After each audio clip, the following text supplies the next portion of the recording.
indivisible, with liberty and justice for all.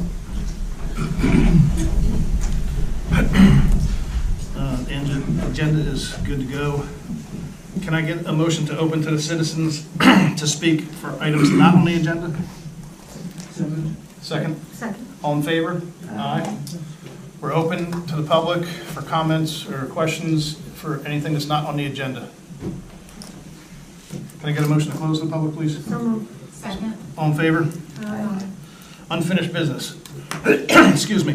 UAW Urban Renewal Housing Corp., AKA Region 9 Senior Housing, 20 John Ringo Road, Block 27.01, Lot 18.01. It's the Village District. It's a use variance with preliminary site plan and bulk variances. Mr. Lanza. Yes, Good evening, sir. May it please Mr. Chairman and the board, my name is John Lanza. I have the privilege of representing the applicant, and we're ready to proceed. It's my... Hey, we didn't do attendance. I'm sorry, Mr. Lanza. 1 second. Sorry. My bad. I was like, wait, it's so fast. In compliance with the Open Public Meeting Act, this is a special meeting of the Planning Board for the purpose of considering new development applications with the notice published in the Hunterdon County Democrat issue of August 25th, 2022. A copy of the agenda for this meeting was forwarded to the Hunterdon County Democrat, posted on the bulletin board, and filed in the clerk's office on September 26th, 2022. Mark Castellano, Kit Crispulli, John Mills, Natalie Nelson, John Saramba, Tamara Lee, Here. Tim Wiley, Here. Mike Mills, Here. Marty Stinson, here, and Joe Lavisa. Here. Thank you. Sorry, Mr. Lanza. Quite all right. I understand that a member of the board would like to have some follow-up questions with one of my witnesses. I'm prepared to produce at this time. I have a follow-up. Thank you, sir. I would recall Mark Camero, please. I just have a follow-up to testimony that we heard last time. Yes. I thought it best to.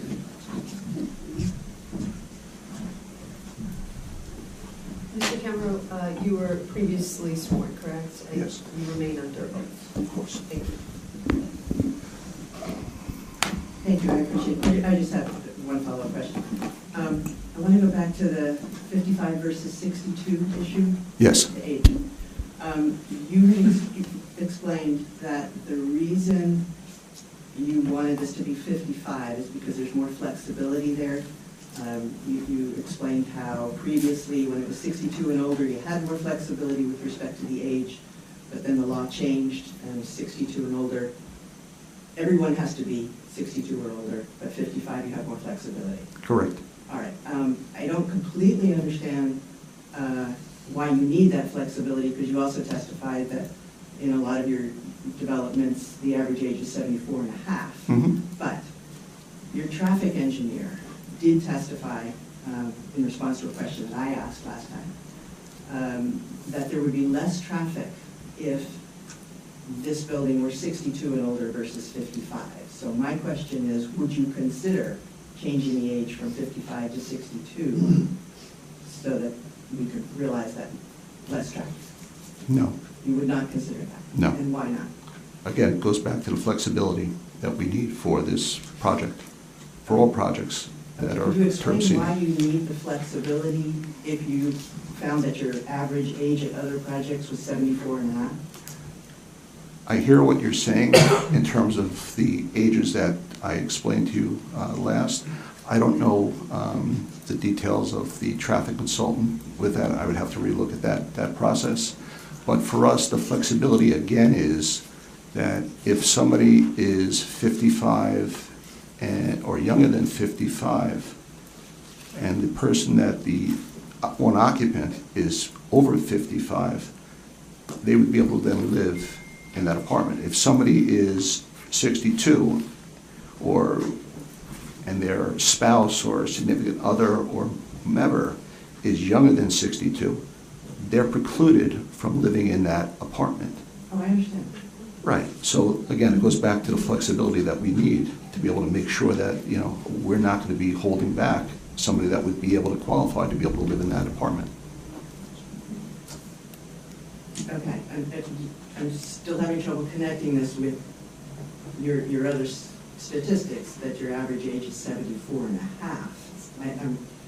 How many people 74 and a half, I shouldn't ask this, is living with someone less than 55? I mean, I'm sure it happens, but is it that big of a driving force for Again, consideration?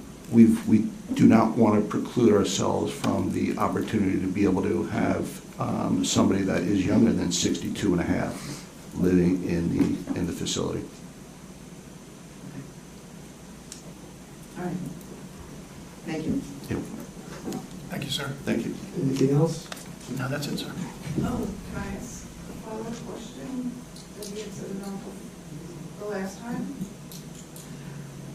The board can open to the public for questioning of this witness about this testimony that was given today. And the board should. Questions only. Yes, the board should open actually to the public for questions for this witness. Can I get a motion open? So moved. Second. All in favor? Aye.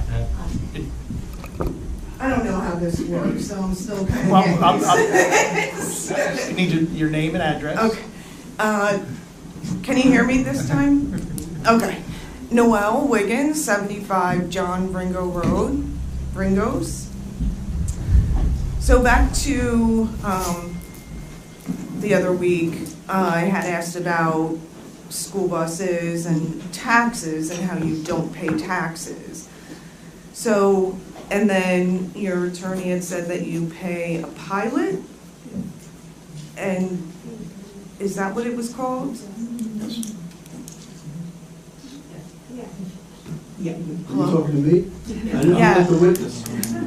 Oh, well, you were the one that told me that you pay a It's called pilot. payment in lieu of taxes, and it's a Okay. program, and it's negotiated between the applicant and the developer and the town, not the planning board. Right, okay, so here is a question that I would like to know about the school taxes, because even though it's 55, a big concern is more people living in a one-unit building, which will have children in it, and school buses, and taxes, and school taxes. Is money going to be given for those school taxes? And then what I did not get to ask your traffic expert is, did you plan on school buses stopping at that traffic jam right there? First, it's the township's, it's their option, they can divide that up any way they want with the school board. So it's not up to us, it's up to your township officials to divide that sum up. But it does go directly to the township, and it's not shared with the county or anyone else. Okay, Unless, there may be a small percentage, but not much. 95% goes to the municipality, and 5% goes to the county. okay, so, If I may, why do you feel there's going to be children and school buses from this development? from surrounding towns with this type of development that you, or building you want to put in downtown Ringos. It's happening in Flemington, it's happening in Bridgewater, Hillsborough. Can you be more specific as to what you're referring to, and if these are actually age-restricted facilities? Some of them are Which ones? age restricted. Which one? The ones in Hillsborough that have just gone up, it wasn't Van Cleef's. Right by ShopRite, I don't, the affordable housing. Across from the high school? Yeah, You gotta look. so it's happening there where there are more people living in the units that are supposed to be living there.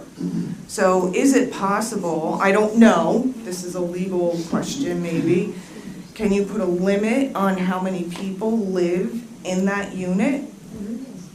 You said If I may, so to clarify, and I can't speak for another project, there's a limit of 2 people that can live in a unit. You can't discriminate, but a person that would want a child to live with them, one would have to have custody of the child. The child would have to live in the bedroom with the occupant with it, and you're only limited to 2 people in an apartment. Our experience in all senior properties, our senior properties, along with our consultant, is it's a very rare occurrence. You might be referencing, I don't know the other projects, but if there are a 2-bedroom unit, potentially you could have somebody living with a child. We're not providing 2-bedroom units. These are 1-bedroom units. Right, so so the answer is yes. Children can be living there. Child. Child can be living there, so then there's school buses and school taxes Again, like I and stuff. mentioned, very rare. We do not have it in any of our senior buildings. Okay, and you're still not willing to make it a senior building? It is Correct. termed a senior building. In terms of law, it's 55 and up. All right, and you're aware when this building goes up, and maybe our community should know this as well, is that the value of our property homes do go down. And what do you base that on? Actually, it was researched in 2021. And what's the paper or something, so we can refer to it? It's from North Jersey, That could be anything. John Davenport. Anything Hunterdon County or? I did not get to Hunterdon County. Okay. And then, all right, so we went over that. And then I know you were gonna get us a fire report from the fire department. Were you able to get that yet? No. We've requested it, they have not given it to us. It's not- Okay. We can't force them to do anything, we can only make the request, which we have. Okay, just a question. And when we do get the fire department's report, I just have questions about our fire department, and they're not here to ask, so will we have an opportunity to ask the fire department? No, we're not gonna call the fire department to testify, but their report is going to become a part of the record. Okay, And they usually give recommendations of what they would like to see on the site, so that they can have ready access to the site for any emergent situation. So we will have that report. oh, okay, all right, cool. And then, are you gonna put in water reserve tanks since it's well water? And if so, then is each unit going to get a water reserve tank? Again, I'm not prepared to answer that question tonight, I'm sorry. Okay. And then, okay, is there a plan if the well does run dry? Do you have a plan for that, or? I think tonight our Yeah, we're gonna have a hydrologist, there's gonna be a hydrologist testifying tonight, so okay. you can ask him that question. Okay, Okay. cool, all right, thanks. You're welcome. Thank you. Francis, again?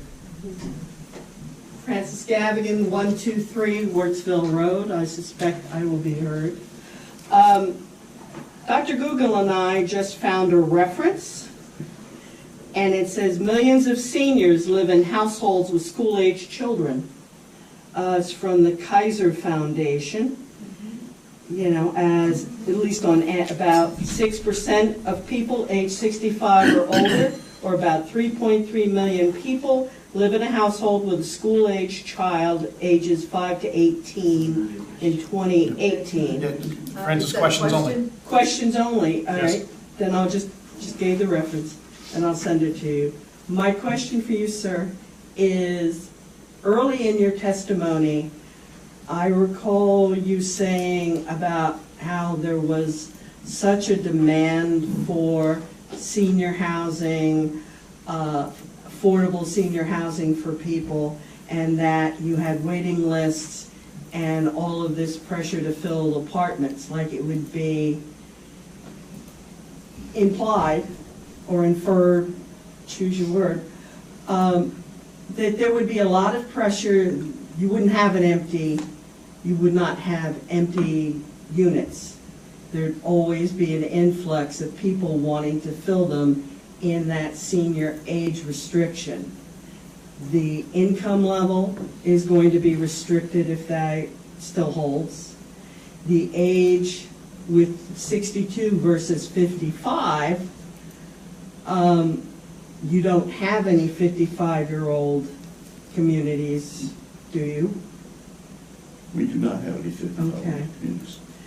So I think where I'm having a problem, and maybe some of the other folks, is what might be driving the flexibility that you're looking for, given what I'm inferring is a strong community resistance, anecdotally, to people that are younger living there in the middle of the village of Ringo's.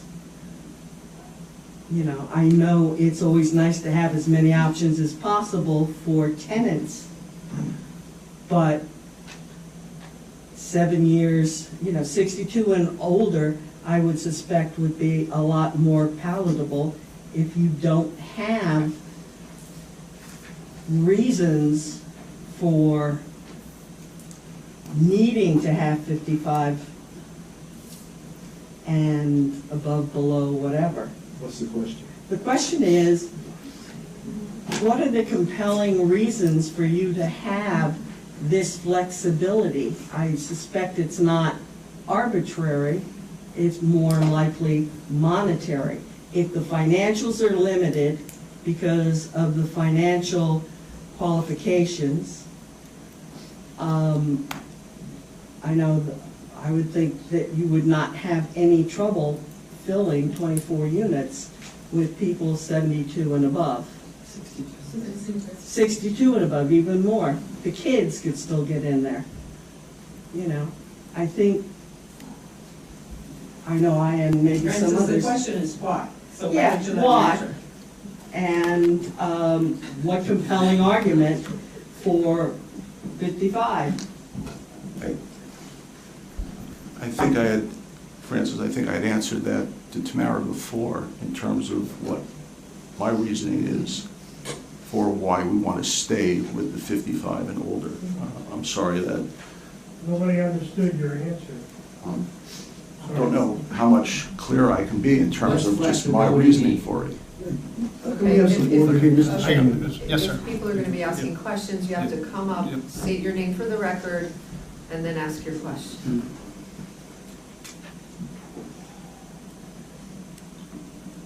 I mean, I heard your answer, but you just said you need the flexibility. Your answer didn't make a lot of sense to me either, so. I'm sorry, it doesn't make sense. It's, again, it gives the developer the flexibility to make sure that the units are rented. Again, as a developer, whether it's a nonprofit as we are or a for-profit developer, you need to be able to make sure you have that flexibility, one, and two, to not be able to, again, I would call it to preclude having somebody that has a younger spouse that can't live with them. All right, you just mentioned a developer. Is there any possible chance you're going to sell this project and be developed by a developer? No. Okay. We've never sold any of our properties. Okay. I mean, So we've there's been no around chance. for 52 years. Okay. In those 52 years, have you had any issues with children of bus age or school age in your apartments? The only children that we ever have in our apartments, we have family properties that are for family, and we have properties that are actually disabled, which is an 18 to 45-year-old can live there. Right now, I have one person in one of our buildings in New Brunswick who's 27 years old, and she has an 8-year-old living with her. But you also just said you don't have any other projects that are 55. No, we do not have. All of our projects are, again, from the early 1980s. Right, so you're kind of making our point. If you have no other projects that are 55 and older, and you have no projects that have substantial number of children. Maybe it's because all your other projects are 62 in. But again, I hear what you're saying, and I do appreciate, the sentiment in terms of, the concern with it. Again, we're looking to be able to stay with 55 and over. Okay. Anybody else from the public? Yes, ma'am. Michelle Galen, the manager of. Come on up and use the microphone, please. I was just wondering, how many low-income housing, what is the total number, I know this is rental, but what is the total number of houses, this is supposed to be 15%, right? No, This is 100%. no, this is 100% affordable. Okay. I mean, rental, which still is 15%, No, this is a 100% affordable development, all rentals, correct? Correct. All rentals, 100% affordable use. I think what you're getting at is if this was a typical development, a typical rental development, Yes. 15% would have to be affordable. Right. So if there were 24 units affordable, and this was a typical development, then there would be 136 units that would be market rate. Okay, how many are we required to have in 3 years from now, when this is due? I don't think, Okay. we don't know what the 2025 affordable housing obligation will be yet. Those numbers haven't come out. The state doesn't even know yet, right? Yeah, No one nobody knows. yet. So we don't know if it's. No, but there will be a number. There will be. Yep. Anyone else?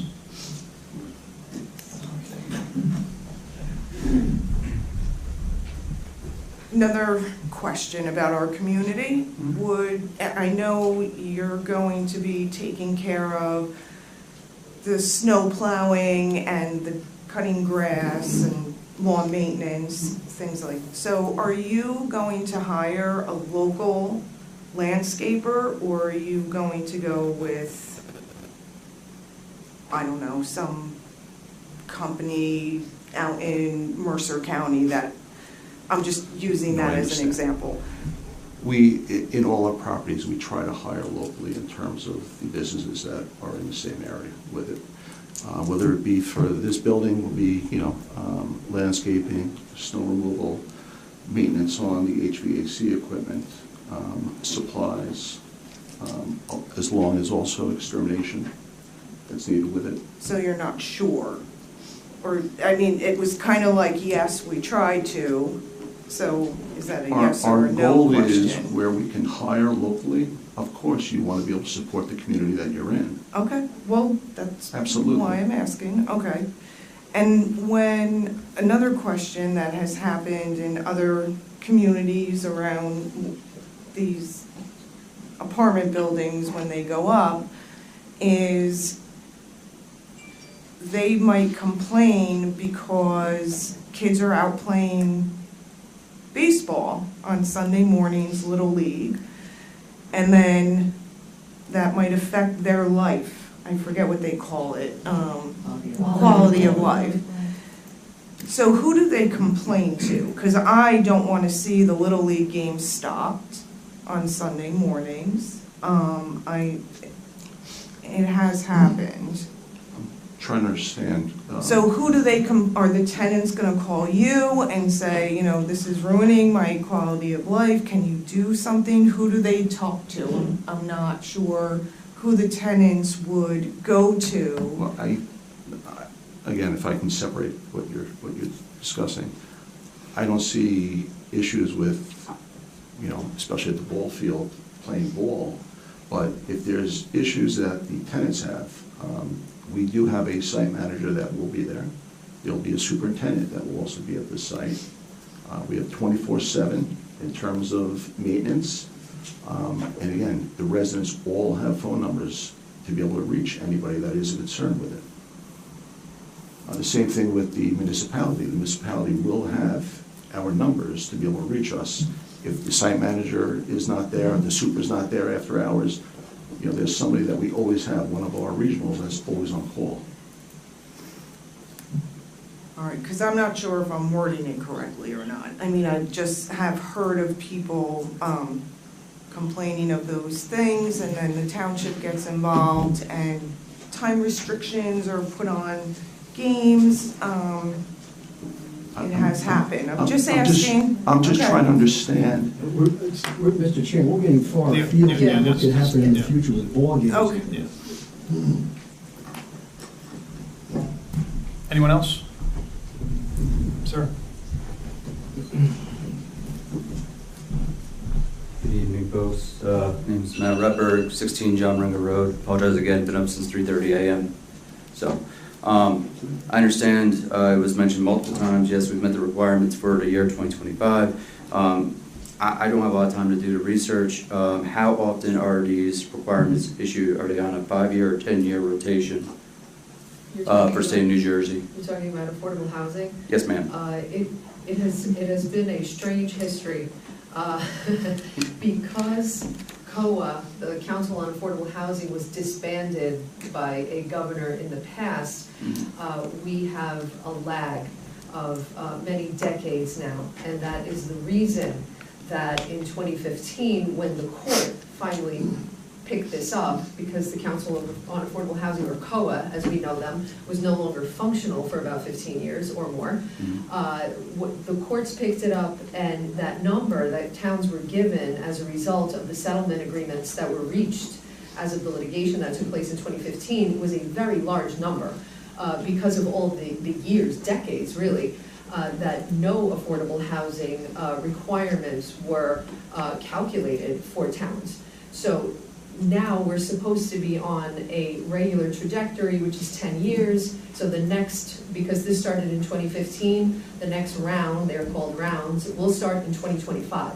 So when 2025 comes, something has to happen. Either the court has to take this back, and the court has to rule on it, or the governor will appoint a council on affordable housing, or the legislature may do something else.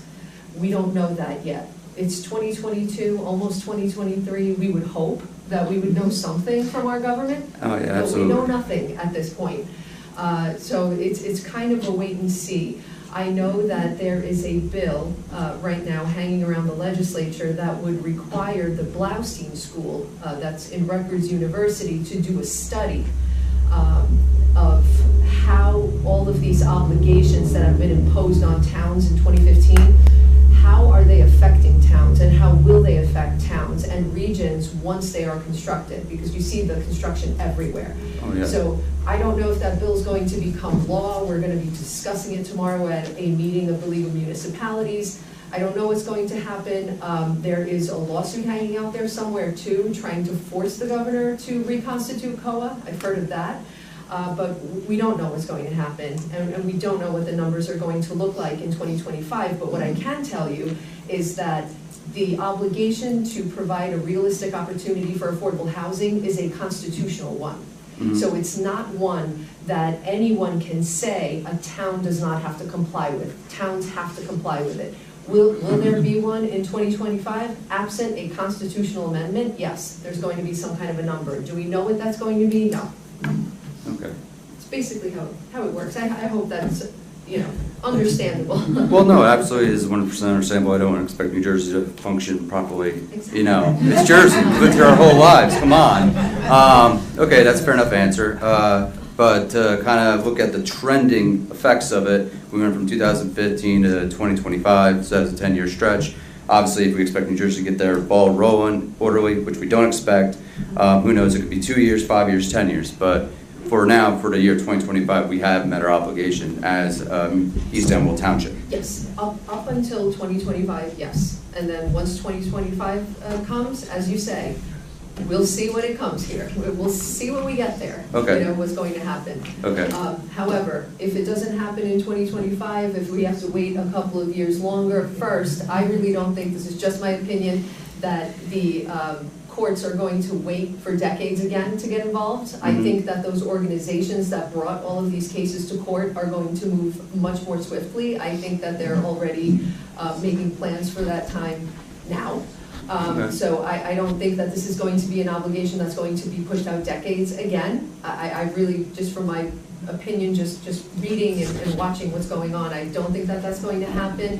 And like I said, it's a constitutional obligation, so it's not one that anyone can just wipe away. It's going to happen. There's going to be some obligation. It may be very small, hopefully, hopefully, because we've built a lot up until this point, but it's going to be something. Okay, I just hope that we don't feel like we're being rushed into something that we are gonna be required to have, that we don't necessarily need for at least a few years or 2.5 years, but, That's not a okay. whole lot of time. No, it's a not. whole lot of No, it's time. not. I mean, I apologize, that wasn't a question, but that was a legal discussion, and hey, I'm the lawyer, so I get to give a little. And I thank you. You're welcome. Good work. Okay, one question about the development. Pictures look good. You don't have a picture from the street view like you did previous meeting, showing the rendition of the house that's gonna be left on the property, right? There is no, that's it? Okay, because last meeting I still take it back because it showed a possible easement that's gonna be claimed across my front yard It's not for gonna happen. traffic view. That's not gonna happen. Okay, all right, well, no, I'm just asking if there was any updated visual rendition from the road. Is that building gonna have central air? Yes, It is? yes. Okay. Are they gonna be able to open any of the windows on the second or third floor for ventilation? or Yes. Okay, they are. All right.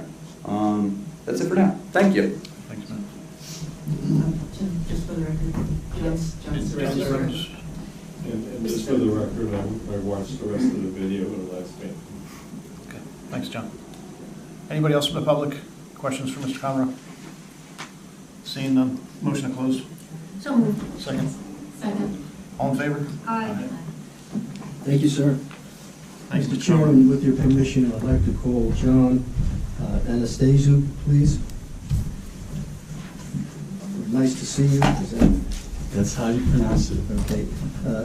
Spells his last name N-A-A-S-T-A-S-I-O-U. One correction. Yes. A-N-A-S-T-A-S-I-O-U. And it's pronounced as if you're saying, "How nice to see you." Yeah, that's what I... John Anastasiou. Anastasiou. Got me through elementary school, and I'm just rolling with it. I love it. Okay. Mr. Anastasiou, please raise your right hand. Do you swear that the testimony you're about to give will be the truth, so help you God? I do. Thank you. Sir, for the beginning of your testimony, can you be seated, please? Okay, thank you. First of all, what do you do for work? I'm a licensed architect. I've been working as an architect for just about 40 years now. I'm licensed in the state of New Jersey, New York, and Connecticut. I work for Washour Malusi Washour Architects, and it's a firm that's been founded in 1966, and they've been around for close to 60 plus years. Do you or your firm specialize in any type of architecture? Our firm is well diversified in the type of work that we do, but we do specialize of recent and over the course of our being in business, many projects in housing. We've done affordable housing for market rate housing, housing for different populations. In addition to housing projects, we've done commercial projects and corporate parks and industrial flex buildings. And how long have you individually been practicing as an architect in that profession? I've been a licensed architect since 1989. I graduated with my undergraduate degree in 1984, my master's in 1987. But I've been working as an architect since 1982 while I was going to school. And are you familiar with the project that's the subject of this hearing? I am. And how did you become familiar with it?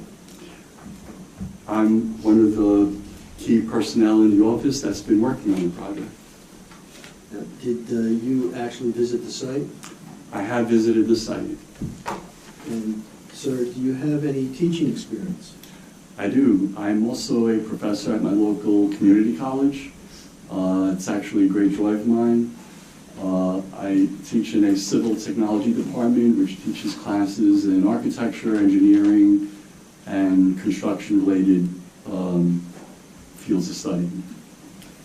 What institutions did you get your degrees? I graduated from Pratt Institute in Brooklyn, New York, both undergraduate and graduate. At this time, Mr. Chairman, I'd like to move Mr. Nice to see you, as an expert in architecture. I would agree with you, sir. Right, at this time, Mr. Anastasio, if I ask for an opinion, could you give that opinion only if you can give it to a reasonable degree of probability or certainty in your profession? Yes. First of all, can you describe what you did and your company did in order to prepare an architectural structure for the project and the property? The process generally includes, and this is fairly similar on any project, working closely with, in this case, Region 9, the developer. We get the program. We get an understanding of how many units they're looking to house in the structure, what other spaces they're looking to accommodate in that structure, the square footage of the spaces that, generally speaking, we need to fall within. Each program has different parameters in terms of size of units. We get an understanding from the client in terms of what their program is. If it's 1 bedroom, 2 bedroom, in this case, it's all 1 bedroom units. We get an understanding of what has to be placed in each unit in terms of kitchen, associated closet space, where will laundry facilities be, some other amenities that might be provided in the building, so on and so forth. Once we have that program, our task from an architectural point of view is we start laying out the building. In this instance, where we collaborate with the site civil engineer because it's in their purview to locate the building on the site, following guidelines of setbacks and those types of bulk regulation concerns. Once we've established the location of the building, we then determine the footprint. From an architectural perspective, we want to give it some interest, so we take into account three-dimensionally how some of the surfaces will come in and out, so it has some visual interest. With reference to this drawing, and what's our next exhibit?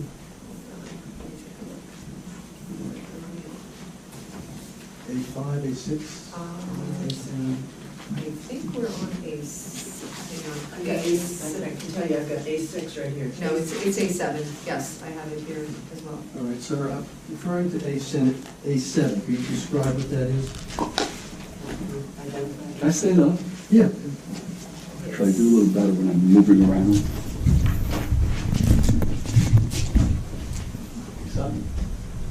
This is a rendering that shows the exterior of the building. It's a 3-story structure. It's 20. Before you go on, this exhibit has how many sheets? Does it have many sheets? Are we looking at, No, are we this going is- to mark them No, individually? this is the rest of the exhibits are what you have on file. We Yeah, have the already. plans are on file. Okay. This was not submitted with the plans, this is a rendition, so that's why I marked it. Okay, excellent. Can you just give me the title and the date? Can you give us the title and the date? It's titled Rendered View. It has a sheet number of R-1, and the most current date on it is August 11th, 2022. Thank you. Well, is that a true and accurate picture or rendition of the building that's anticipated to be built on site? It is. With respect to the highest points of the buildings, could you point those out and describe what they are? I can. The highest points, can you see this over here? You want me to angle this a little bit? Let me angle it this way. I also want to make sure that you all can see it as well. We'll move around, we're fine. Go ahead, sir. You all good? Yep, All right. we're fine. So there are a couple of factors here when I'm going to describe the height of the building. The predominant height of the building is taken to what would be the top of the parapet, which is roughly somewhere up over here. And that measurement is taken from grade at the front line of the porch.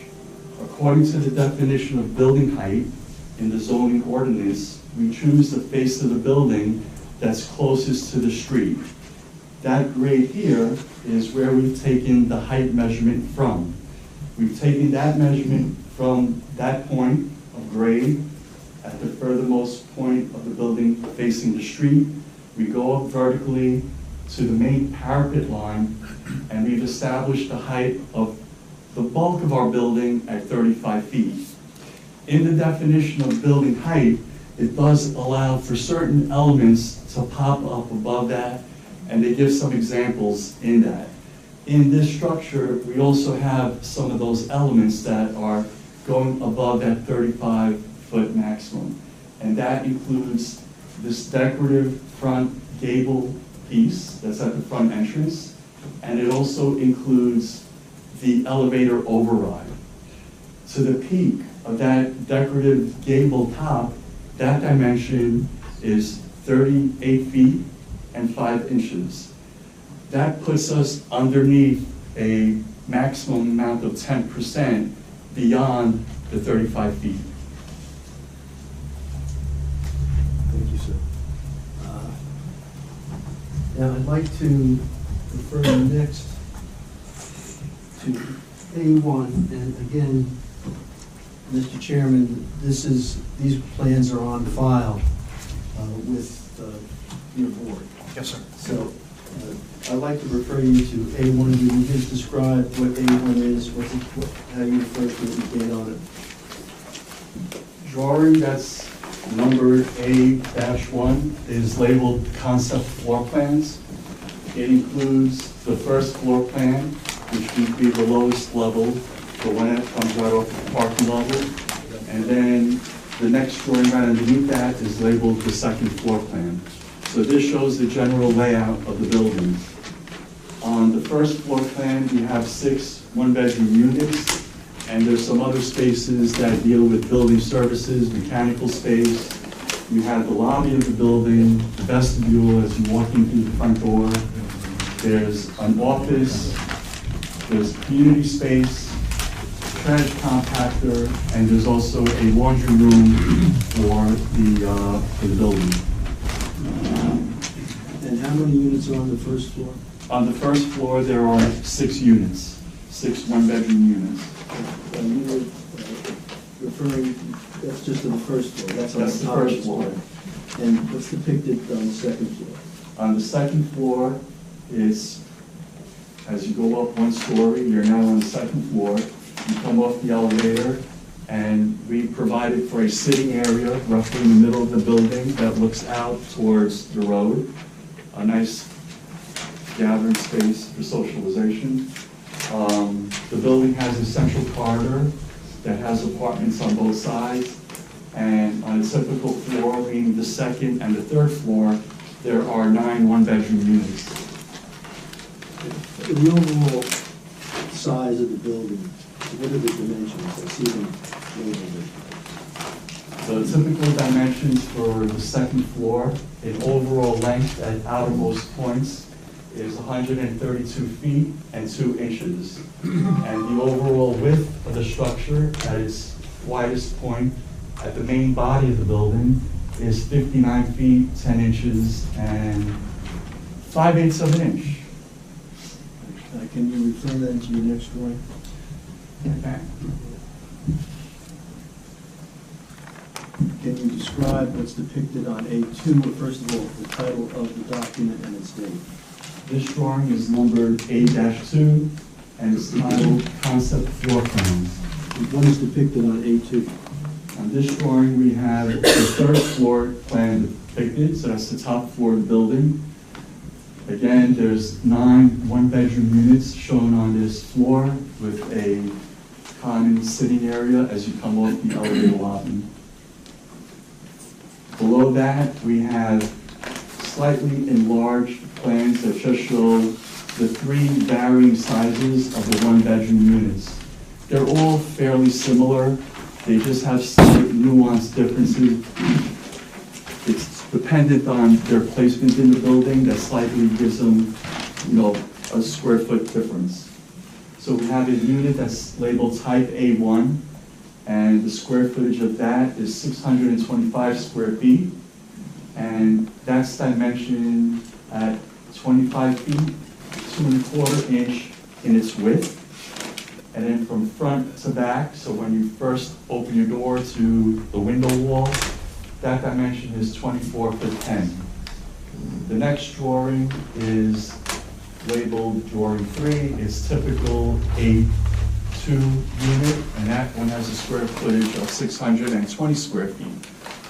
Similar configuration, each of these one-bedroom units have a living dining area, a bedroom, a kitchen, a bathroom, and associated closet space. And then lastly, we have unit type A3. Once again, it's a one-bedroom unit. Its square footage is 619 square feet. Now, are there any other bathrooms in the building other than those in the units, the individual units themselves?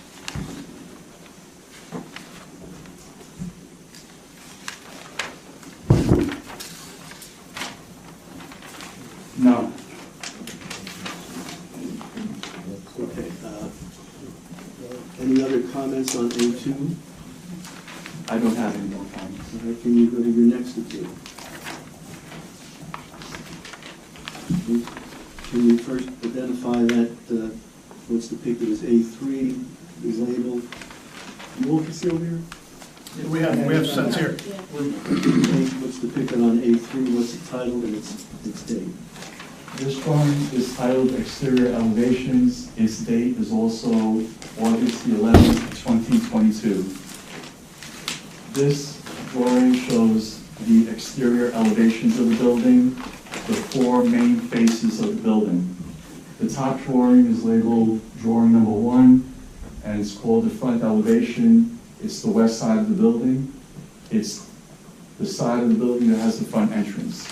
So it shows the porch in the middle of the building. At the ends, we have 2 elements just to articulate the volume of the building to add some interest. The upper 2 floors show the units. We have the central feature coming up that accentuates the center of the building where the primary entrance is. That's also where that decorative gable is. Go ahead, I'm sorry, sir. Next drawing is the north elevation. That would be one end of the building. And again, we're just going around the entire building and showing the window placements, door placements, material changes, and the roof line of the structure. On each of these elevations, we also show the dimensions. I'd be more than happy to answer any of your questions about height.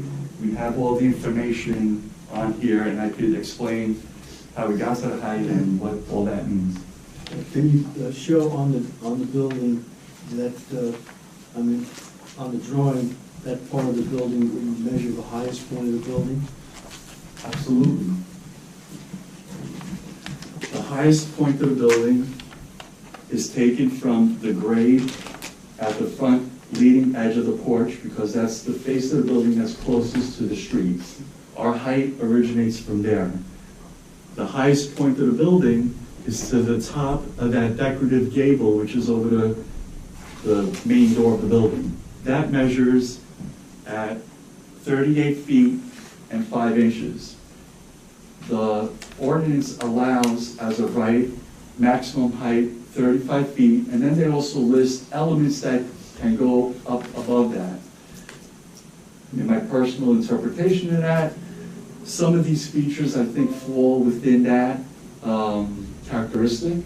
For example, it would be the elevator bulkhead override, and this being a decorative architectural feature, again, my personal opinion, I feel that that falls under that definition.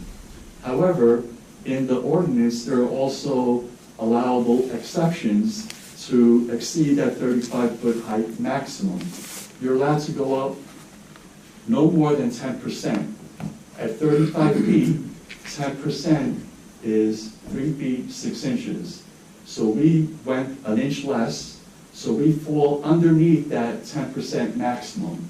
So what we're showing here, we're taking advantage of an exception, which, again, my personal opinion, I don't even think we need, because by definition, I think some of these features fall within the main description of what building height, how building height is defined.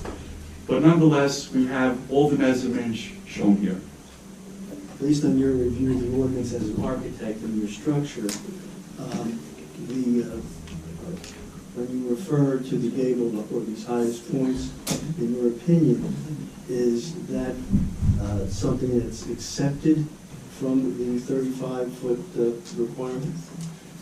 In my opinion, I do believe, as an architect interpreting the definition of building height, that a feature like this is similar to a cupola, a steeple, which I believe are some of the items that are listed in the zoning ordinance in definitions for building height.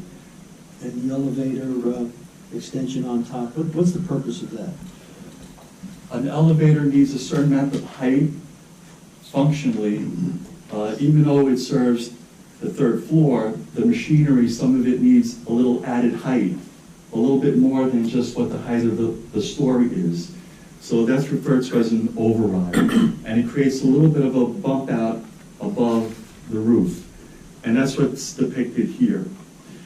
That element there for the elevator is less than our uppermost height, which is the peak of the gable, but it is a little bit taller than the 35-foot height.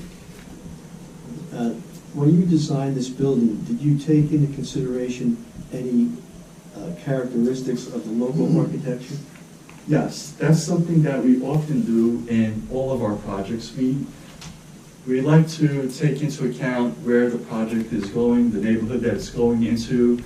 So in reviewing surrounding structures, not just immediate surrounding structures, but the greater neighborhood at large, seeing how this is also a historic area, we drew upon certain vernacular elements in surrounding structures. So for example, here, the rendering probably shows it a little bit better, although it's shown here on this elevation view as well.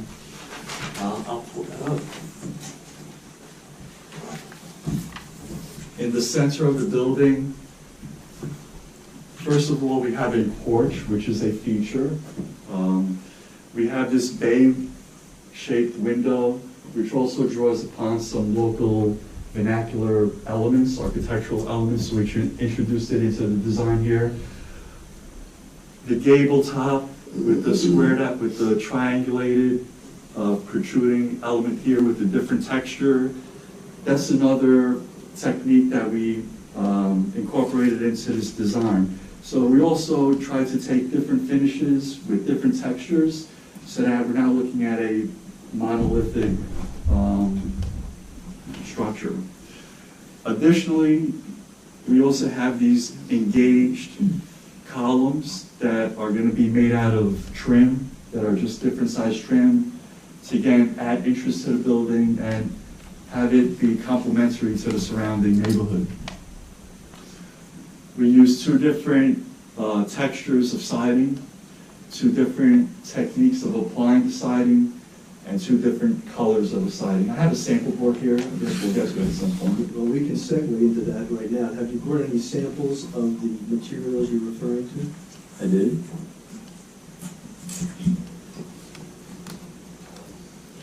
I'm going to leave the rendering shown because it may be a little bit easier to look at the rendering. I'll put this up over here for easier viewing. This way you could look between the rendering and a sample board. I'm going to mark the sample board A8. And sir, could you identify what's depicted on A8? On this sample board, we have all the major finished elements and materials that are going to be used on the building. Not in any particular order, but I'll start with the siding, since that proportionally takes up the majority of the building. We have two different siding materials. This is generically referred to as a fiber cement siding. James Hardie's a popular manufacturer of that type of a product. We have two colors. One is white that you see on the rendering here. The main body of the building is going to be horizontal siding.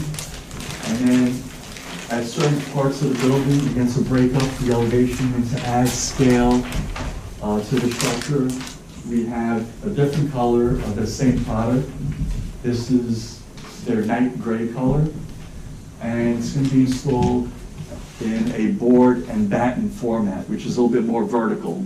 So again, having some horizontal elements at the bottom, introduced with some vertical elements along the top, we felt was a nice way of articulating the building. Excuse me. Please. This might be a little bit easier. Oh, let's do that. Let's see what we got. Although the board members may not be able to see. We're fine. We're good. The public's, we all have this. We have copies. Yeah. We've got the rendering. You have the rendering, and if I move this here, is this what you want to do? I just want to make sure that as many people can see it as possible. I'm gonna just, tell me if anyone in the back can't see it, if I move it back a little bit, because I'll just to allow the board members as well. Is this good for everyone? Great. Here we have a photograph of the type of column that would be used for the porch, which we down over here. This is the color of the window frame that would be used throughout. We're proposing a black window frame. So as you see in the rendering, all the windows have black frames. This is a photograph of the hanging porch lantern type fixture that we would be specifying for the front porch. That's also indicated in this rendering. You kind of see it in some locations. This would be the color of the exterior door. It's like an earthy red color. This is PVC white trim. Many of you might be familiar with a manufacturer called AZAC. And this is the material that would be used that would help build all these column-looking elements that are at the corners. They're sold in different sizes and shapes and profiles to create the look of an engaged column pilaster. That pretty much rounds out the sample board. I do have one more. Why don't we mark that A9?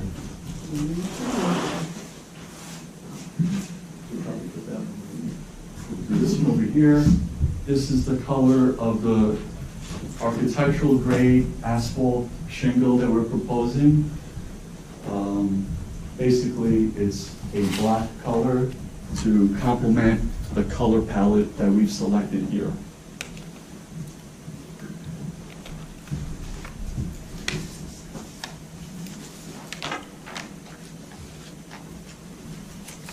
I have no further questions. I pass the witness at this time. Thank you, sir. Board, who wants to go first? Of course, I have questions. Everybody questions. John, start with you. Angela? The columns on the deck, what are they made out of? The round columns? The columns on the deck are a manufactured product. They're PVC/structural type of columns. So they'll match the faux columns, basically. Yes.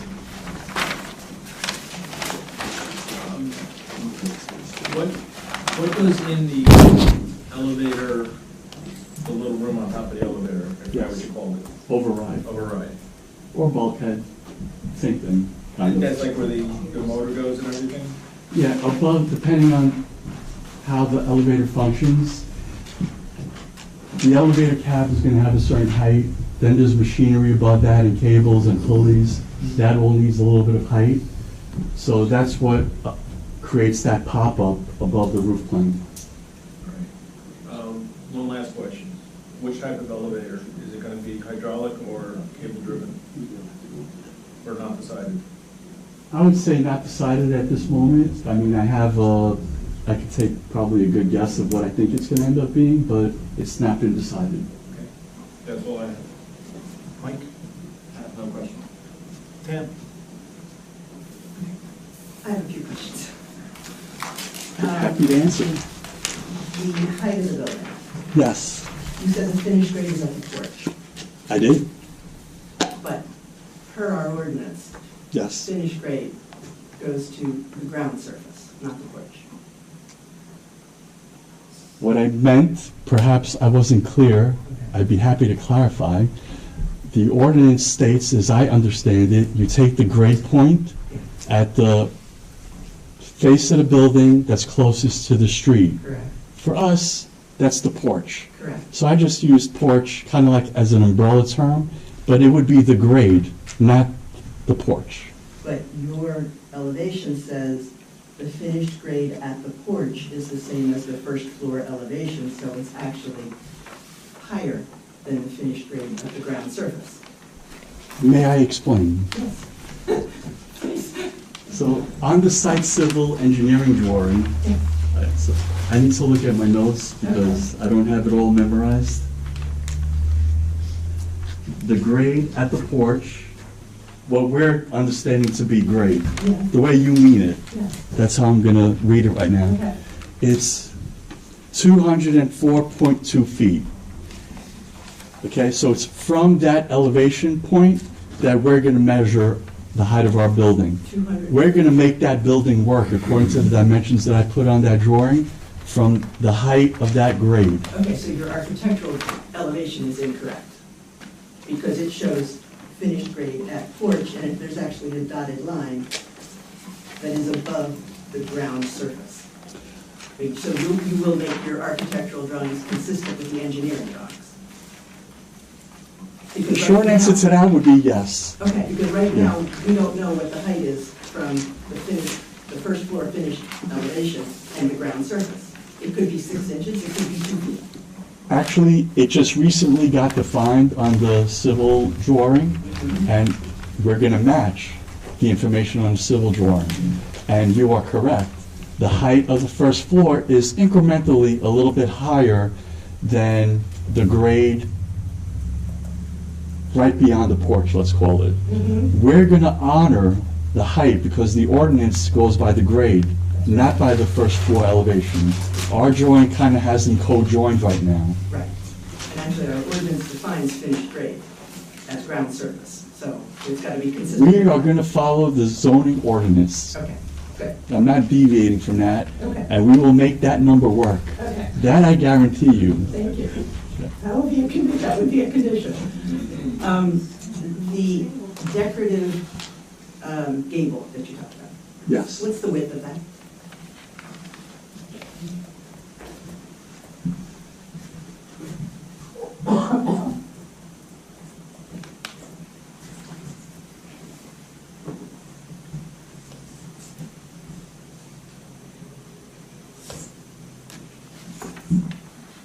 Can I round, or do you need something exact? You can round, Approximately 20 feet wide. 20 feet wide. Okay, So it's a triangle, so that's the base dimension. understood, understood. I have a scale. Oh, thank you. On the scale or Yeah, I read the dimension. I'll go for it, 20, I think but 20 Appreciate is it, thank you. fine. And what I'm looking at is the definition of building height, which you're correct, it does have some exceptions, that are any decorative or added on features such as cupolas, chimneys, steeples, antenna, or similar add-ons. Do you really consider a gable roof an add-on? And Mhm. does the width of that gable roof really compare to things as small as a cupola, a chimney, steeple, and an antenna? In my mind, Yeah. if I may, I have an opinion. Sure. When I think of steeple, what comes to my mind is the steeple of a church. Correct. Some of those steeples are fairly wide and they're rather taller than what we're modestly showing here. But that's just my opinion. I mean, the word gable is not written in the definition there. So to my interpretation, when I see cupola, because even cupolas, you can have varying widths of cupolas, varying heights of cupolas. So in my mind, this is a decorative gable. In the spirit of how I think that that's written, in my opinion, I feel that that does match that type of verbiage. Okay, but you can understand how others might think that something as wide as that, which actually impacts sort of the massing of that facade, might be a little different than something like these smaller add-ons. I mean, I don't normally think of a gable roof as an add-on. It's kind of critical to the mass of the building, no? I'm not going to dispute someone else's interpretation. Okay. I mean, everyone could read something and, they have their way of looking at it. Yeah. So I'm not here to dispute that. No. I was just asked, in my opinion, Right. if that falls in that, and I would say, generally speaking, not just in this municipality, but in other municipalities that I've worked with, generally speaking, to me, that falls kind of in that definition. However, I believe, I might be wrong, but I think we've applied also for a height variance. Well, that was my question. I mean, this isn't just a difference of opinion, this is a difference between you need a D6 variance or you don't. Well, I don't think it would be a D. I think it would be the one below that because we've not exceeded a 10%. Well, that depends. That's a mathematical fact. Okay, because you're 1 inch less. Okay, because you're promising that your height from the top of the building to the ground will be 38.5. Correct.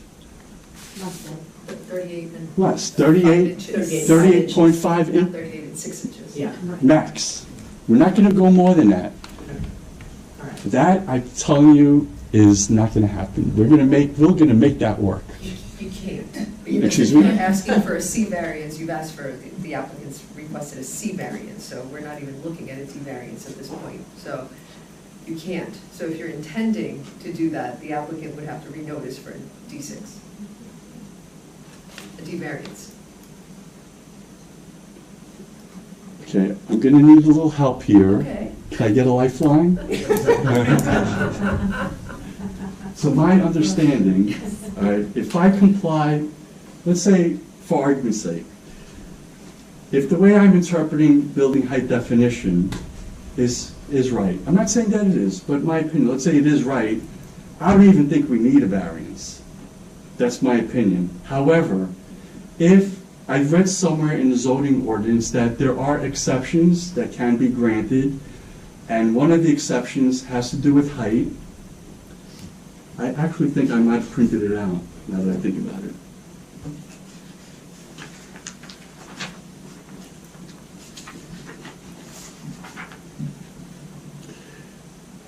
It's numbered 92-88. It's labeled exceptions.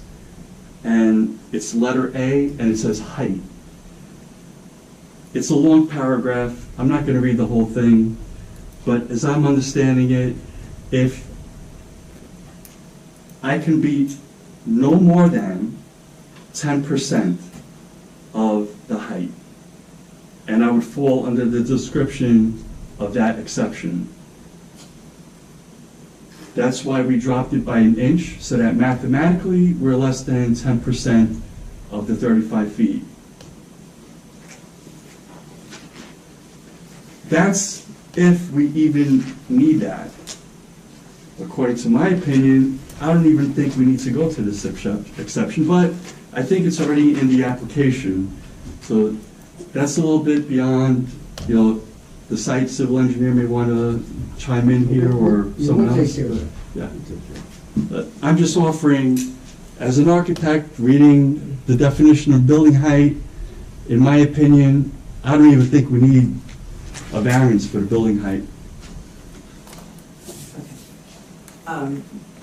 That might be something you want to follow up with the planning, with your planning expert that will come after you.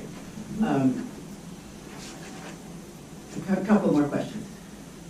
The first floor is 11 feet from floor to floor, and the second and third floor are each 10 feet, according to your drawing. So what is there a reason why the floor to floor is so great? I mean, what is the floor to ceiling height of these floors?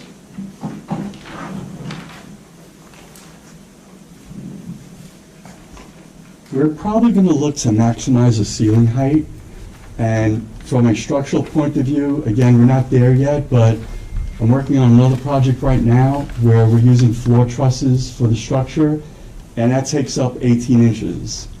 So 18 and possibly an 8'6" ceiling height. Again, that has been completely flushed out yet, but that gets us to the 10-foot top of floor to top of floor height. I'm asking, what is the floor-to-ceiling height on the, I mean, are we talking about 9-foot ceilings, No. 8-foot ceilings? I would say we're probably looking at something more in the range Yeah, of about 8'6". 8'6" on the second and third floor, and what about the first floor, where you have 11 feet? On the first floor, typically we add a little bit extra height because you have a lot of mechanical crossovers, so we need a little bit more space. There's no basement here, so a lot of transfers, you know, as utilities are coming down, they have to connect, they have to go horizontally. We need a little height above the finished ceiling plane to the bottom of the floor structure to conceal all that. So what is floor-to-ceiling height? Floor to ceiling on the first floor, we're probably looking at a little bit more, maybe 9 foot if we can. Again, you know, that kind of gets more clearly defined when we're in the construction document phase. Okay. I'm just looking for ways of, you know, to see if there's a way to reduce the height of the building, and, you know, 10-foot floors seem a little high to me for residential structure. It's not, Okay. in my opinion. Okay. And I'm not. It's not a single-family residence. Right. This is going to be, you know, 24 units. Yeah. So the type of construction that's going to be used here is a little bit different than what one would encounter in a single-family home. The floors here may end up being a little bit deeper than what you perhaps are envisioning. Okay. All right. In your experience, I mean, obviously you design these, do you go on sites as well and work as buildings are being built? Are you I do. present on site? So you're familiar with construction? I am. Okay. About, for a building this size, how much room around the building is going to be, or how much room, around the building is going to be used for construction? I mean, how much space do they need from the building out in order to build it? That's, if I may, an excellent question. But it's hard to give a specific answer to that because every project has unique circumstances here. It really is dependent on site factors. Where's the access coming in? Where is, in this instance, there's going to be a septic system, there are other utilities, where are those points coming into the site? I mean, I've worked on projects where we're right up against the property line, right up against the street, so we're not bumping out all that much. Other projects, it literally is a project-by-project basis. And I don't want to mislead in a response right now to say something that, you know, might be true of one project, but it may not be true of somewhere else. It really, that involves also how the builder is going to deal with site logistics, how he wants vehicles to come in and out of the site, how they cordon off areas for different workers to do different types of work. Mm-hmm. So it's really dependent on a lot of different factors. What would be the smallest work zone that you could imagine? The smallest, it, For again, a it would, three-story building, yeah. oddly enough, I'm working on another project right now that they really are working on a very tight site. Mm-hmm. And however, that other project doesn't have a septic system. Mm-hmm. So this is what I'm saying. There are different parameters, there are different circumstances with each project, Mm-hmm. and each aspect needs different consideration. Understood, but say for instance, if this building were 5 feet from the property line, would somebody be able to build that? Is that physically possible to build? 5 feet, 10 feet? I would have to know, are you talking about this specific site? No, I'm talking about this building, this This specific building. building. If this were 10 feet from the property line, could it be built with just a 10-foot space?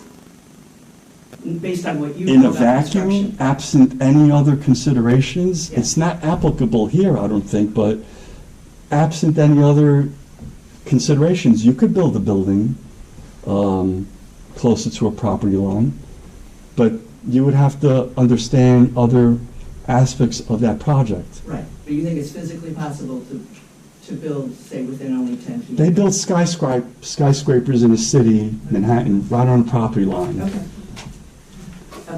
So, I'm not looking to be cheeky in my response here. Yeah. A lot of things can get done, but everything is site and project specific. All right, May not be applicable here. right. Okay. I just have a couple questions about the front facade. It seems to me like the center portion of the building has been, you've got a lot of detail in there, and you've articulated it, quite a bit, what with the porch line and the columns and the bay windows and all that. Towards the ends of it, the end sections look bulkier to me. And again, Bulkier? yeah, for instance, I mean, there's just a continuous facade on the two. The two ends? The two ends, well, the two ends, that's your stairwells. And I can tell you with that, I'm just sort of, what bothers me is it's all siding. I don't know if you thought about maybe putting windows in there to break that up or something, but it's just, 30 feet, more than 30 feet of just flat wall. And then next to that, you talked about the columns, and I think the columns are lovely, but they also make the building look huge. And, I like in the middle how you broke it up with the porch. Is there a way to sort of delineate the first floor and then maybe put some, maybe with a different material? Maybe there's a stone on the bottom, on the first floor or something, I don't know. But then on the second floor, if there could be some reveal or something to break up, these two large panels. I mean, the massing of this building just seems kind of huge, given the character of the town. So I'm looking for ways to make it, give it more of a pedestrian feel. It just looks a little big. And again, you've done it in the middle of the building, but you didn't do it on the end. Don't seem to have given the same attention to the ends, unless you were trying to anchor the building or something. Well, at the ends, one of the things that we have to consider is that is where the stairs are. Mm-hmm. So we do have to consider stairs are fire shafts, so we have to maintain the integrity of them from a building code perspective. Does that mean windows are not allowed? Generally speaking, windows, you don't put windows in a fire stair. I mean, there are ways to get around it, but they're not practical, because then you have to comply with other, it just escalates building code compliance when you introduce elements like that. Okay. So the front of the building is what faces the street, Mm-hmm. and that's where we want, from a pedestrian point of view, that's what you want to articulate, because that's what's going to be seen. Right. The ends of the building and the back of the building are not going to be as visible, but still, I'm not talking about the ends of the building, the sides. I'm talking about the ends of your front facade. See, you haven't broken up that the way you did in the middle. are you referring to here? Yes. And your stairwell. Here. Both of those parts of the facade. So the way you could articulate those the way you did the center of the building.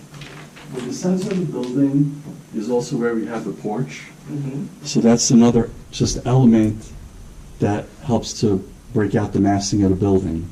Right. I mean, can other materials be introduced? I mean, to answer that question, yes, they can. Again, in my opinion, taking into account the scale of the building, there are going to be plantings that are also going to help at the bottom of the building as it reacts with where it hits grade. I mean, But those two trees are not there. I'm sorry? The two trees in your elevation, they're not there. Not yet. They're not there, Not but on the there will landscape be, plan either. there will be plantings and things of that nature. I mean, right now, I feel that we've kind of hit a nice balance between the size of the building, the size of the elements. The columns are pieces of trim that are just formulated to look like columns, so they're not going to be these massive elements that are protruding way beyond the face of the building. A piece of trim is like maybe an inch, and we're just going to form it to make it look like a column. Right. No, I'm just telling you what it looks like to me. I think those columns make it look like a really big structure. I mean, that's what you use big columns for. And I realize these are not actually big columns, but they are designed to look like big columns, which makes me think of a big building. So if it were broken up by floor, it might be a little different. But I'm just telling you what what I'm looking at. But, Okay. okay, I don't have anything else on the architecture. Yeah. I have a question. You said you're going to have mechanical room. What's going to be inside the mechanical room?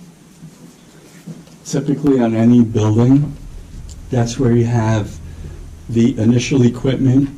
When you bring services in from the street, they come into the building, they have to come into a room before they then get distributed to the balance of the building.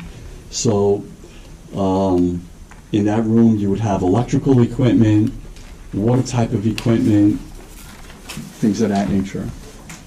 And I think he had mentioned that the building's going to have central air. Do you know where you're going to have the units or how many units they're going to be? All right, so there's a couple of ways that we can address central air. Each unit here is going to have its own unit that does heating and cooling. So there isn't going to be a central plant.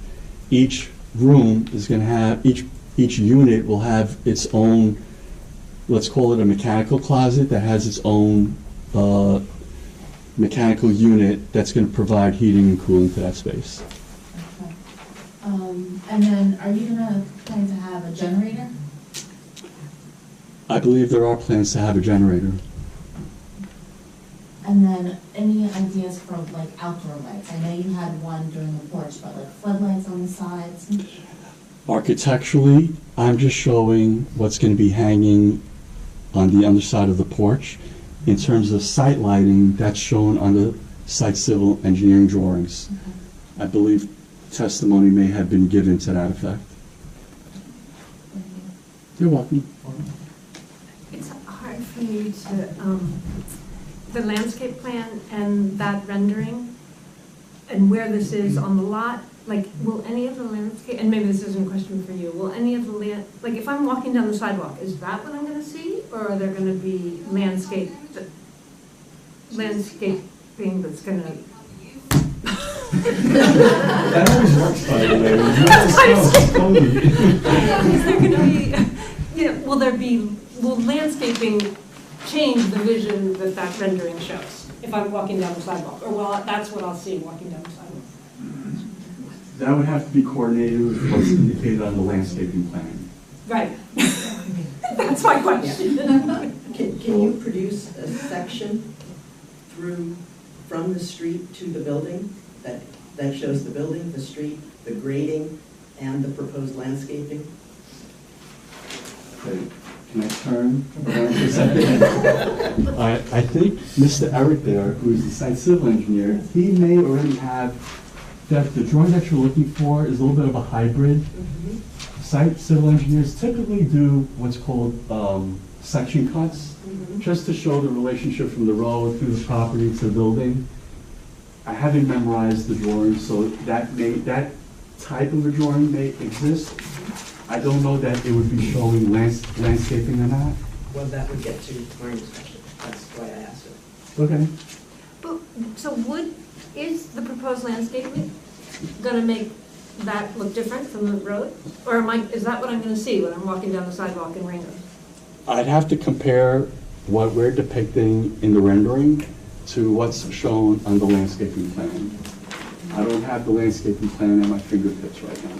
Well, maybe someone else will be able to talk about that, right? I mean, but we're not showing anything that I don't think couldn't be accomplished. We're not showing anything that's all that exotic. fairly common, the way we're depicting it in the rendering. No, but what I'm saying is if it looks really massive to someone, maybe it's not gonna look as massive if there's plants in front of it. Or I in agree with between that. the This building's sidewalk. also like very far back. Right, right. From the street. I mean, this building does not look massive from the street. This building Right, is but we can't tell further that. back. That's what I'm saying, I can't, that's my impression too, that's my instinct too. But it's hard to imagine it Yeah. because this is what we. Well, you know, where the firehouse is at, if you look down their driveway, they have like a 2 garage opening structure at the back. This building is behind that. Right. So from the street, you're not, the word massive and this project are not going to be in the same sentence, in my opinion, proportionately. It's just set back so far from the street that it's not going to be overbearing to a pedestrian walking along Route 31. Plus, we're going to have landscaping that's shown there, but we got to get it to line up with whatever is on the landscaping plan. I'm going to dwell a little bit more on the mechanical. So each one of these units is going to have its own HVAC. So where are all these condensing units, compressor units going to go? I mean, they've got to be outside units, right? So are they going to be behind the building, or are they going to be, I mean, they're not going to be in the mechanical room, they have to be on the exterior, so. Yeah, they do. I mean, we're exploring different options right now, even on another project that I'm working on. They have new technology now that everything is in the same box. And again, I don't know what's going to be used here because we're not in the construction document phase of the project. All I can answer to right now is we're not going to have any what's referred to as PTAC units, similar to like what you see in a hotel where it's under the window and you got a grill outside the window. We're not doing that. We're bringing the unit inside, we're putting it in a closet, and then heating and cooling is going to be distributed that way. Condenser units, that is something that we would have to address on another project that I'm working on. You know, we're putting that on the roof, and it's all hidden because condenser units are low, and we have roughly a 4-foot high. Sorry that I have my back to all of you. I kind of don't like doing that. Our parapet's about 4 foot high, so it would all get screened. On the roof? Yes. That all typically gets flushed out during the construction document phase when these systems are defined.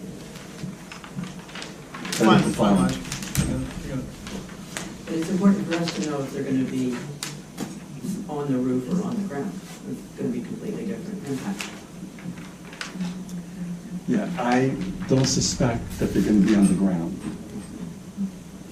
It would be more efficient from a building design point of view for them to be placed on the roof, in my opinion.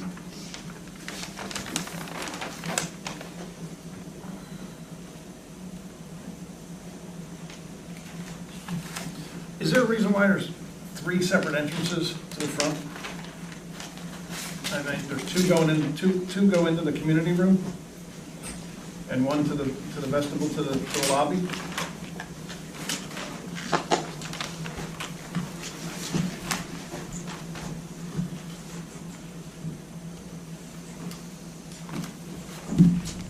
The reason that we have what appears to be 3 entrances is that we have the main entrance into the building that goes through the vestibule. The other 2 doors are access points from the community room.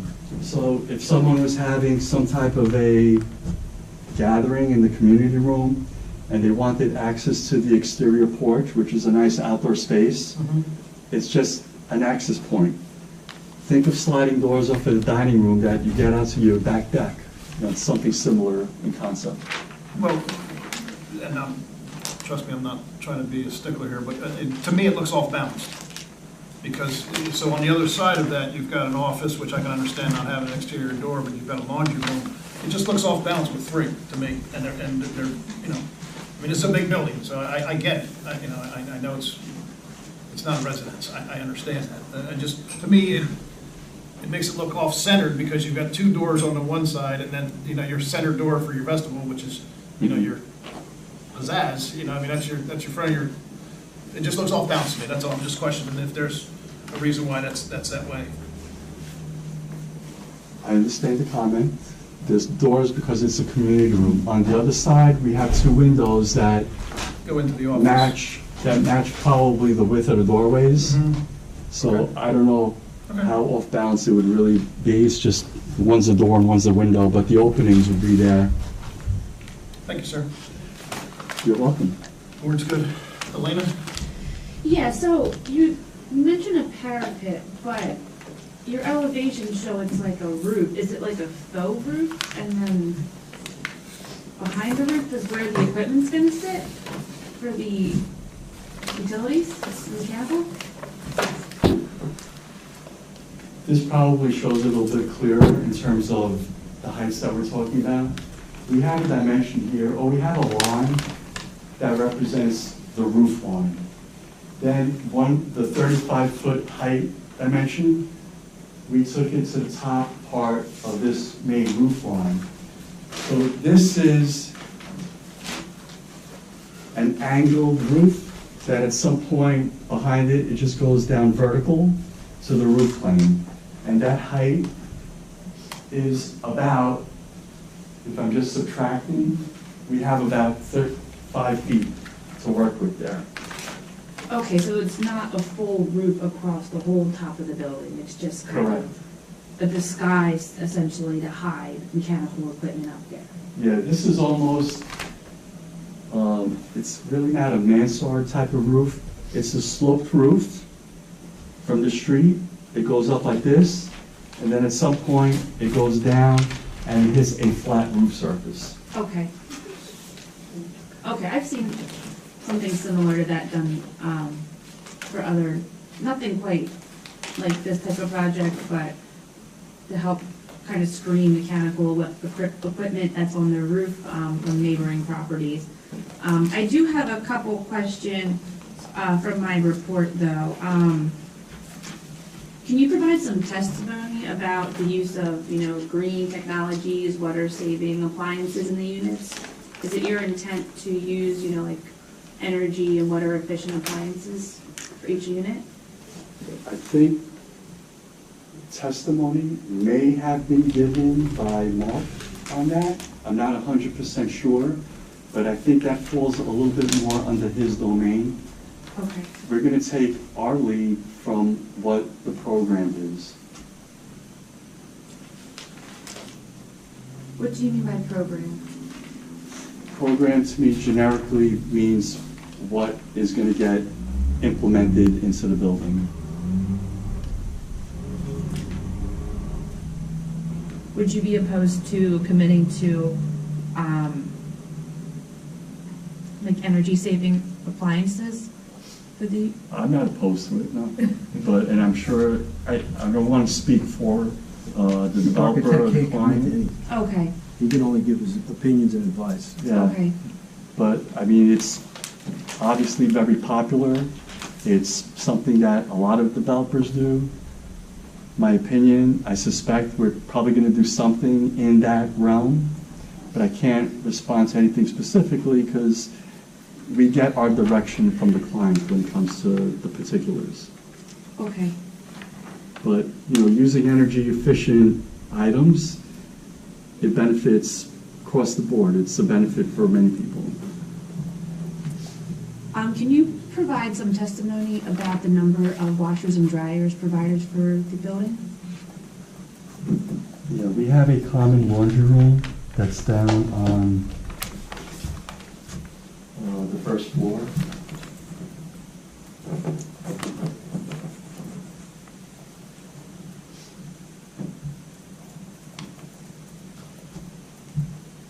And 1, 2, 3, 4, 5, 6.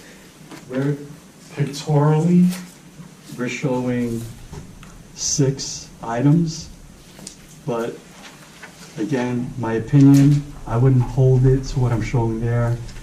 There's probably some kind of formula for the number of units that then require a certain proportion of washers and dryers, and we would comply with it. So you're not, as of right now, you're not sure how many washers and dryers are being provided in that laundry room?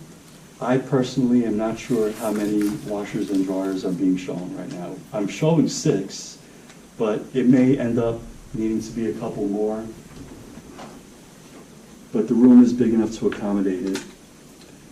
You know, we're going to follow what is good practice, you know, in terms of number of units, to make sure that it accommodates the purpose. Was there any consideration in providing in-unit laundry facilities? Not that I'm personally aware of. That, again, as an opinion, it will take up more space in the unit because now you have to make for that provision. And I've seen projects go both ways. There's a little bit of a social aspect when you have a communal laundry facility, and that may have been a consideration here. We've seen that in other senior facilities where it gives the occupants an opportunity to see someone else in the building. So we've, in this design, if you've noticed, we have sitting rooms at the elevator lobby on each floor. We have the community room, we have the front porch. You know, it gives, however you want to define the age of elderly, because that seems to be changing too a little bit. It gives people the opportunity to interact with each other. So if it's something that's in their unit, someone may end up not ever coming out of their unit. But if they have to go down to the lobby floor, they may bump into someone and just strike up a conversation. So there's a benefit to some of these communal spaces that we're finding. Okay. I'm just, for being a senior facility, I was a little surprised to see that there wasn't in-unit laundry, because I'm picturing people having to bring laundry baskets and clothes down to the first floor from the third floor, essentially, to do their laundry. I know I live in a unit that does not have a washer or dryer in my unit or in my building, and it is a pain having to go to a laundromat to do my laundry. So I was just, wondering whether that could be considered or incorporated into the design at all. Again, it depends on how you view things. I'm currently working on another senior building in a different location. It's a high-rise, and in that facility, there's a communal laundry room down on the first floor for the same purpose. It gives people an opportunity to socialize. Are a lot of these senior developments that you've, helped to design, do you normally provide a laundry room as opposed to in-unit laundry? It appears that it's trending that way. With a lot of the projects that we work on, there are different funding sources also, and we have to abide by their guidelines. In their guidelines, they offer spatial sizes and different things that they like to see.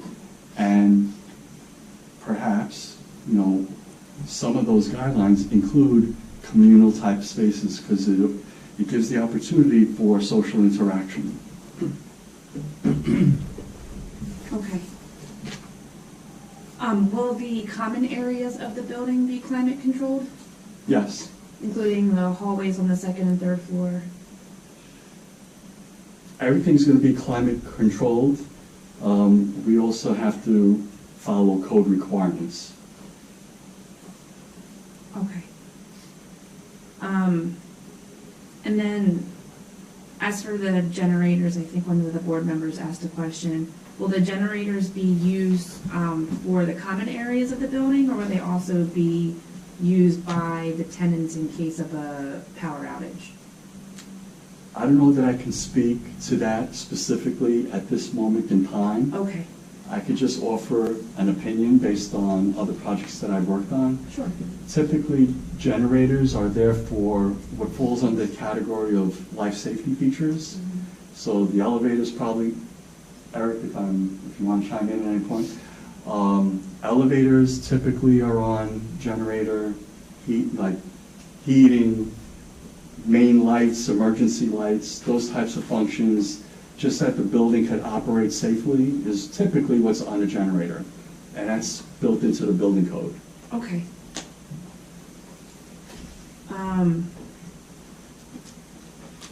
And then I just had a question again about the building height. I know we've talked about this probably to death at this point. I just want to make sure that, I see in the ordinance how, there are these exceptions, which allows, specific structures to extend above the roof line.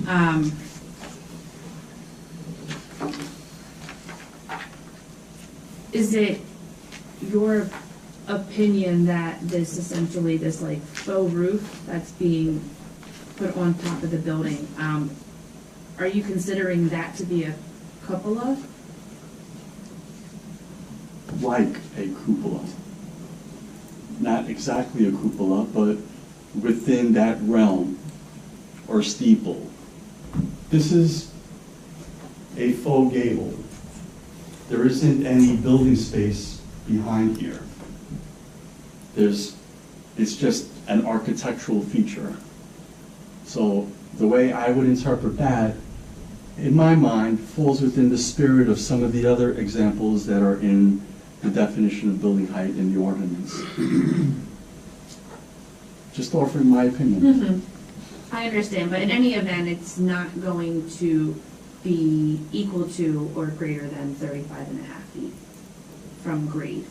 It's not going to be greater than or equal to 10% more than 35 feet, which mathematically that's adding 3'6" to 35 feet. That would be 38'6" is the 10% more than that. We have to be under that. That point is dimensioned on our drawing from the grade. I'm going to correct that. It'll be 38 feet, 5 inches, and that is going to be where it stops. Okay. And then my last question is, you're showing the fiber cement siding.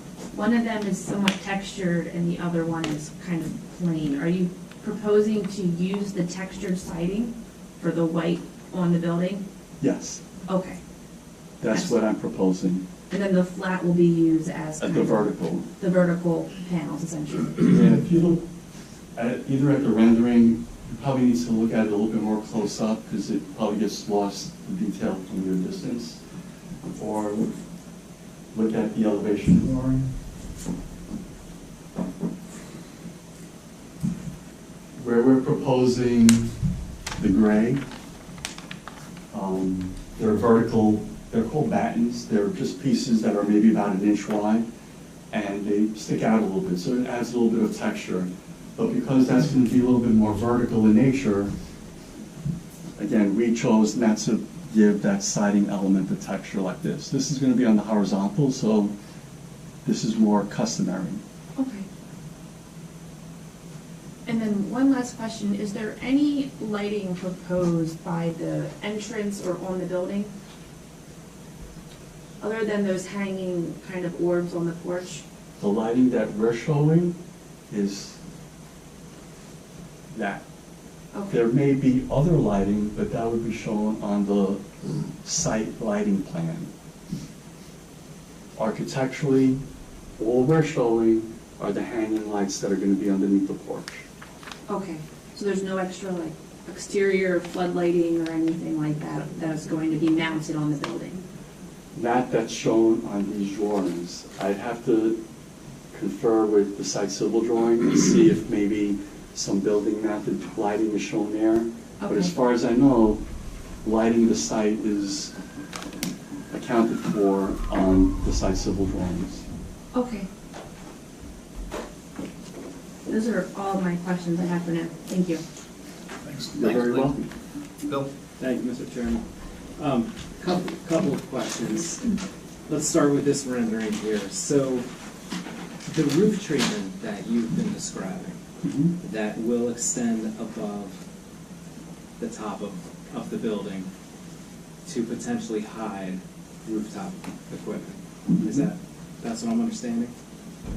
More or less. We didn't get to one yet, but I'll repeat it, and I'll make sure that I'll Hang on, repeat it so that you can hear. Elena's gonna move the microphone, hang on a second. So does that roof treatment wrap around the sides of the building? It does. So that if there's neighbors to either side and there was roof equipment, they would not see that? Is that correct? I'm going to repeat your question for their benefit. Please. The question was, I have approximately a 5-foot differential between the roof plane and the piece of roof that I'm showing here. If you want this to come up and see, you're welcome. We have like a little slope surface which wraps around the entire building.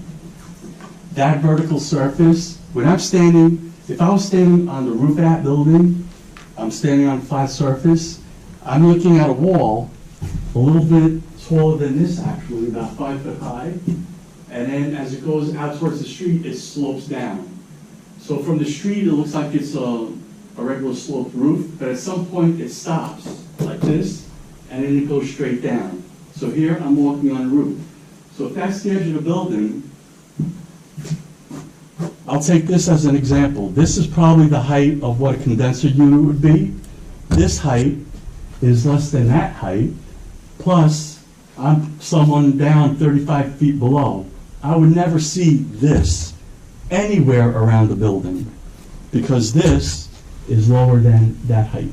And our roof would be even a little bit taller than that. Thank you for that. No problem. You described some of the amenities that are proposed in the building, and we talked about a community room. Yes. I think you mentioned there's sitting rooms on each floor, on the Yes. second and third floor? Yes. Or a sitting area? Yes. And then we have the porch. Yes. On the other senior housing projects that you've designed, is this type of amenity package in keeping with other projects? Generally speaking, I would say yes to that. Okay. We always try to introduce these types of spaces for, especially in senior housing. It gives the opportunity, as I was mentioning to you before, it gives the opportunity for seniors to socialize. You may have single occupants in some of these one bedrooms. Not everyone's going to be paired up. You might have a few that are paired up. They might be widowers. You just don't know. So like it gives people the opportunity to get to know who their neighbors are. Okay. And I think there may have been testimony about this at prior meetings, but as far as refuse and recycling collection and disposal, can you just talk to us about how this building will function in that regard? I can. Please.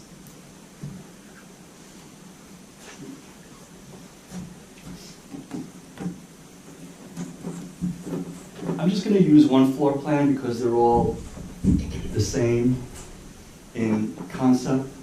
And I'll show the first floor plan because that happens to be where it all ultimately ends up. So on this level, we have a room that's referred to as the trash compactor room. It's an enclosed space and it has access to the exterior.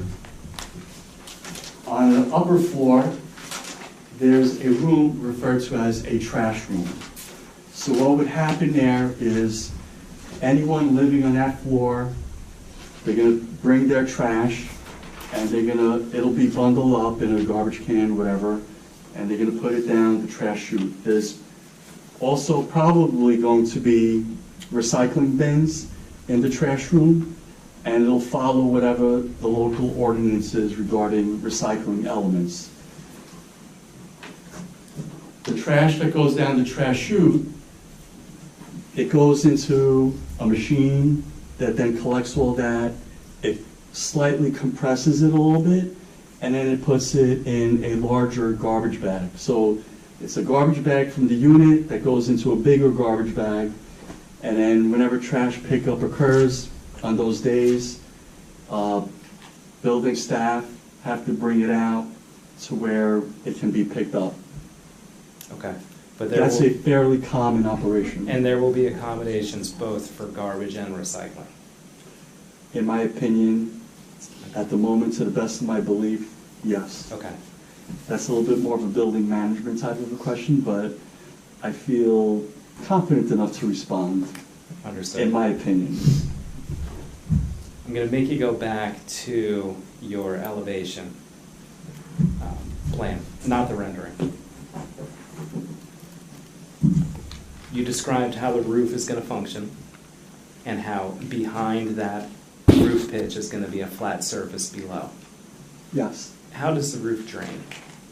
That's an excellent question. There will be roof drains that collect the water in pipes that bring it down through the building. Then they discharge and they connect into the system that my colleague designed on the site civil drawings. So then all of the drainage will be internal to the building?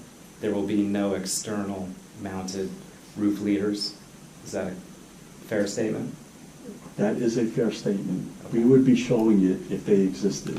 I just wanted to clarify that. Yeah. Okay. All right.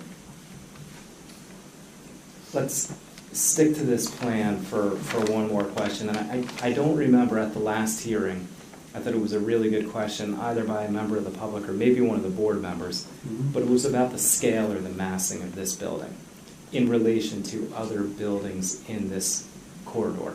Yes. And we heard a lot of testimony about the height of this building. We have. Do you know the height of the existing home near the front of the property that's proposed now to remain? I'm so happy you asked. Thank you. Because my colleague went out and took some heights of some of the surrounding structures. I don't have the heights memorized. They're written down, but I can tell you some of them a little bit off the top of my head. Right across the street, there's the library, post office, and there's a business at that corner. The height of that structure is about 40-something feet. And that, as you know, here's the sidewalk, and the building is like right there. The height of that building is 40-something feet at the highest point. I think the house closest to the street that's on this property is about 30-something feet. You can refer to this report.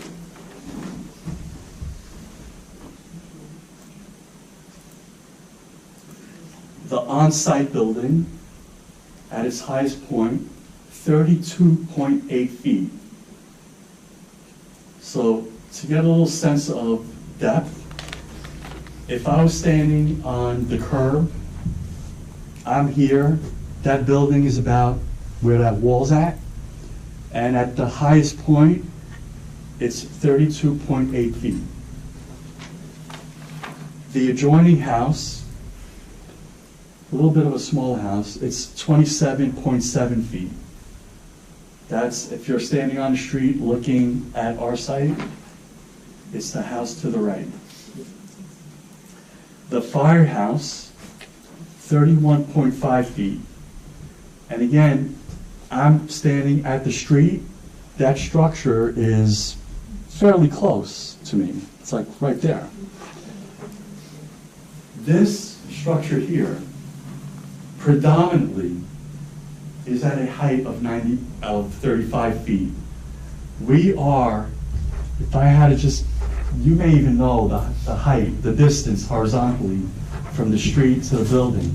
But if I had to take a guess, it's a football field back. There's a two garage opening for the firehouse, which from the street, again, visually to me, is probably easily 200 feet. And in our building is behind that. So if I'm standing at the street, if I'm gonna feel overwhelmed by anything height-wise, it's gonna be the library, post office, and that business that's at the corner. That's the tallest structure within my immediate perception. Okay. I'm sorry, before you leave that, I have to ask a question.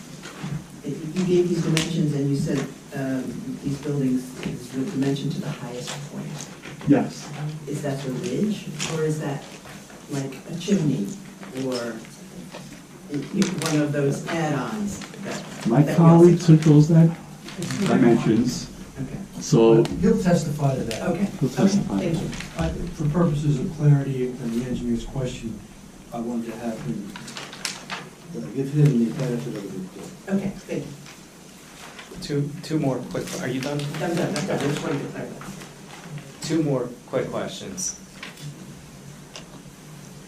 The existing home on the front of the building, on the front of the property, excuse me, that is now proposed to remain.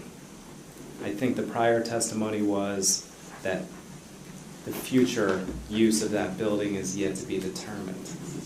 Have you been tasked with reviewing that building at all in terms of its future viability or options for what that building could become? Or has that not been put on your to-do list yet? As of this moment in time, that has not been put on my task list. Okay. There's a follow-up question I wanted to ask about that. Last question. Along the same lines,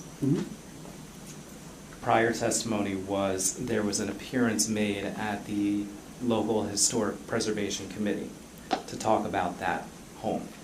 And the recommendation, as I understand, was that the home remain. Were you present at that meeting? I was not. You were not. I'll ask you a question anyway. Do you know? I'm sure I have an opinion. In addition to the house, do you know if that committee also reviewed the renderings of the new proposed building? I believe the answer to that is yes, because I think, I'm fairly certain it was Mark who went, and I believe he brought this rendering. And, take that a little bit with a grain of salt. I'm just not 100% sure. Understood. I'm fairly sure he took that rendering, because when we were talking about the outcome of that meeting, he mentioned that there was very little discussion actually about our building, and it appeared that most of the conversation revolved around that house. Okay. Last question. I do have one more question. You can ask as many as you want. The materials board Yes. that you presented to us. Yes. Has the client fully committed to the materials, the colors, the styles that are shown on this board, such that if this was approved, they could be specifically cited in a resolution of approval? Or is there a chance that something could change? The fiber cement is too costly and now you're considering a vinyl product that maybe isn't as appealing to the board or to the historic Not only committee. can I answer that, but I could even answer it in a very positive way. We were originally showing vinyl siding. We were directed by the client to show this upgrade in material, because I believe with whatever program is being followed, we have to be compliant with some of those requests. So the client, as far as I know, is committed to this. We did them in tandem. Very good. Thank you. You're very welcome. Thank you, Mr. Chairman. Thanks, Bill. Can I get a motion open to the public, I please? move that we open to the public for Second. questions. All in favor? Aye. Questions? Ma'am? Mary Ann Ryder, Dutch Lane. The community room, does it have any facilities in there for a kitchen, or is it simply a large room?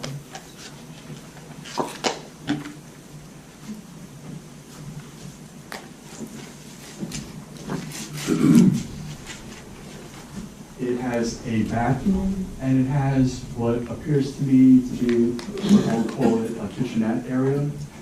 We're showing a refrigerator, a stove, and a sink. And the dimensions of that community room? It is 458 square feet. It is approximately, mind if I round up a little bit? Round up, yeah. It's about 23 feet, 9 inches in width, and it's about 20, maybe 25, maybe 30 feet, somewhere in that range in terms of depth? So it's about 600 square feet. 458, sorry, because the bathroom is cut into that, and the kitchen's cut into that. Because I thought before, I must have misheard you, that there were no other bathrooms other than the ones in the units. So I'm happy that there is one, because in my experience, people like to celebrate milestones and they invite their families. And so something like that would, in my view, be very important. I stand corrected. I probably didn't have these glasses, I had those glasses. So there's a bathroom. Whenever there's a community room, we do that. Because someone's there, they gotta go to the bathroom. Where are they gonna go? Correct. All right, so we do have a bathroom. I apologize for that. And I missed the last meeting, but a prior meeting in the discussion of this, there was a discussion of parking, and there was one space per unit and then a few additional. How many additional are there? That would be a civil engineer question. Okay. Because that's the other thing. If you are celebrating an event, which I'm sure many of these people will, there will be additional cars and additional people coming in for the events. Thank you. You're welcome.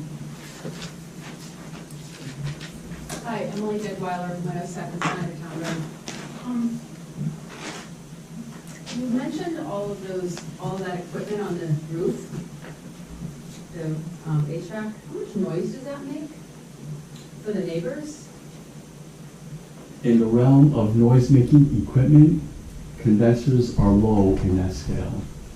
And there's not going to be a ton of equipment because the way that these things get designed, you could have a couple of units joined together to a condenser unit. It's not like there's going to be a million condenser units up there. There's not typically needing to put any sound dampening or anything on there? In similar types of projects, it's not been my experience that we offer sound deadening equipment around condensers on a roof that's 35 feet above grade, to put something in comparison. So on similar projects, another question is, what are the rules around smoking, and where do people typically smoke? If they're not, like, I'm literally thinking of people congregating outside. One of the neighbors is here, you know. So What happens there? I'm going to have to offer a little bit of, I'm going to take a little liberty here. Okay. That falls under many categories, not just an architectural one. You have to abide by whatever local ordinances there are. For example, we're probably not allowed to smoke in this building. I would my best guess would be, you're not allowed to smoke in this building. If you want to smoke, you'd have to go outdoors. Do you typically then create a smoking area? Where have you seen That's typically on other buildings, that becomes a little bit of a building management issue. Okay, I think that's something, if I were a near neighbor, I would want to know. And I'm, sort of addressing the planning board, I think it's something we should. Yeah, that's a fair question, but to me, that's not, I'm not sure where that belongs, but I wanted to ask. the municipality may have laws regarding where you're allowed to smoke. There's a lot of, it falls under a lot of different categories. We don't have very many 24-unit buildings in the area, so, and I don't know how many are going to smoke. That's okay. I'm literally trying to think what it does. Right, so like, you're not allowed to smoke in the post office. You're not allowed to smoke in any place of business that you just walk into. It's the same concept. Smoking indoors, for the most part, except for maybe a single-family home, I think mostly is prohibited in most circumstances. And in other buildings that I've done, you're not creating a smoking area in the building. That's not happening. It's going to be outdoors somewhere. Where that is outdoors, that I don't know. But, that's falls under building maintenance, building management. Are you sure that it's not allowed in apartments by law? I have not come across a project that I've worked on where smoking is allowed in an apartment building. It just could be the projects that I've worked on. No, but that's not something that we've seen nowadays. That's just definitely not the trend. And the applicant's not here right now. It's not. You know, just speaking off the cuff right now, you know, like if you smoke, you're gonna start with the smoke detector. So like, you know, typically you just don't smoke indoors. I'm not a smoker, I don't know. Anybody else from the public? Allison Curso, 14 Wardstill Road. Is the decorative gable to hide the elevator override? Was your question, is the decorative gable to hide stuff on the roof? Hide the elevator override, which is right behind it, right? That wasn't its only purpose, but it also serves that purpose. Thank you. You're welcome.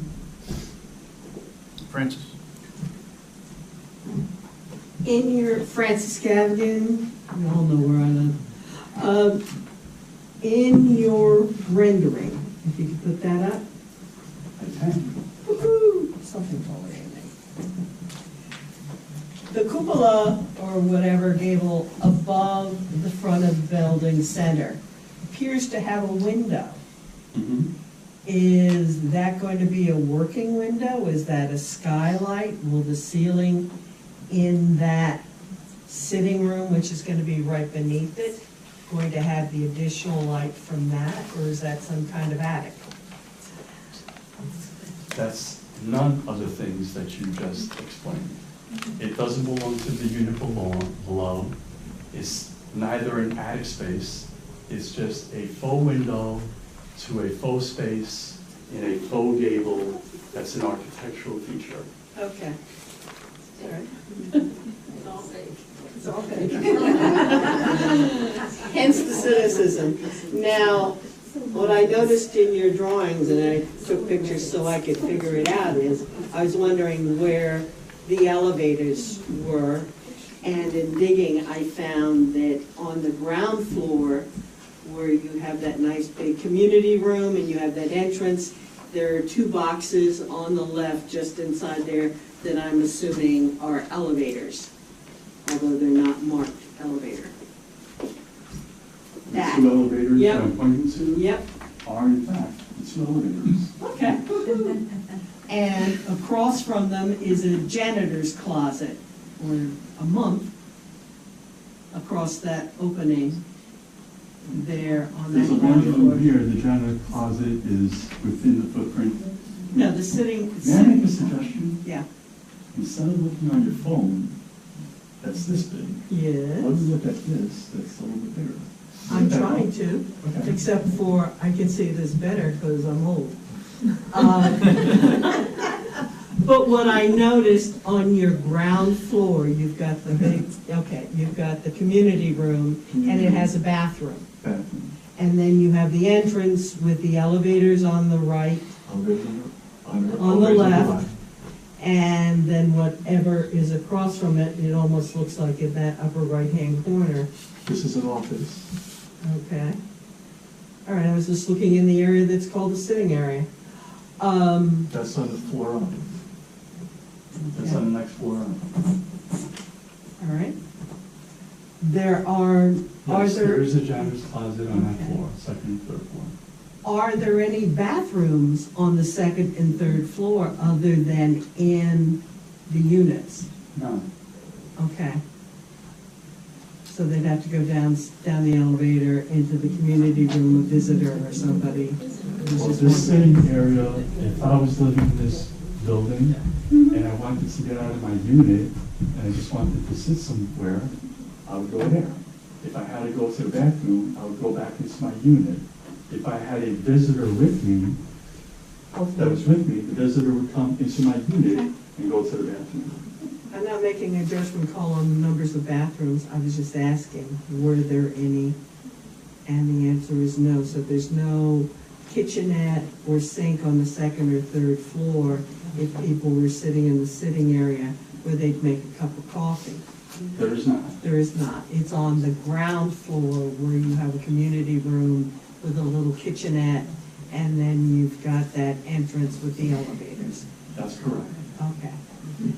And those are and the whole roof, except for the facades, which are fake, like Cowboy Western. That's a good analogy, Bob. Yeah. Anyway, the whole roof is flat. Predominantly. Okay. Now, the flat part of the facade, say this left unit here. Which one do you want me to look No, at? you can do that. If you go from the ground to that ridge line that's right, Yeah. no, just the roof line Yeah. right there. What's the height on that? Is that the? The height to third- here? Yeah, not to the I would have maximum. to, yeah, I understand your question. I have to interpolate a little bit. Sure, she's got a roller too.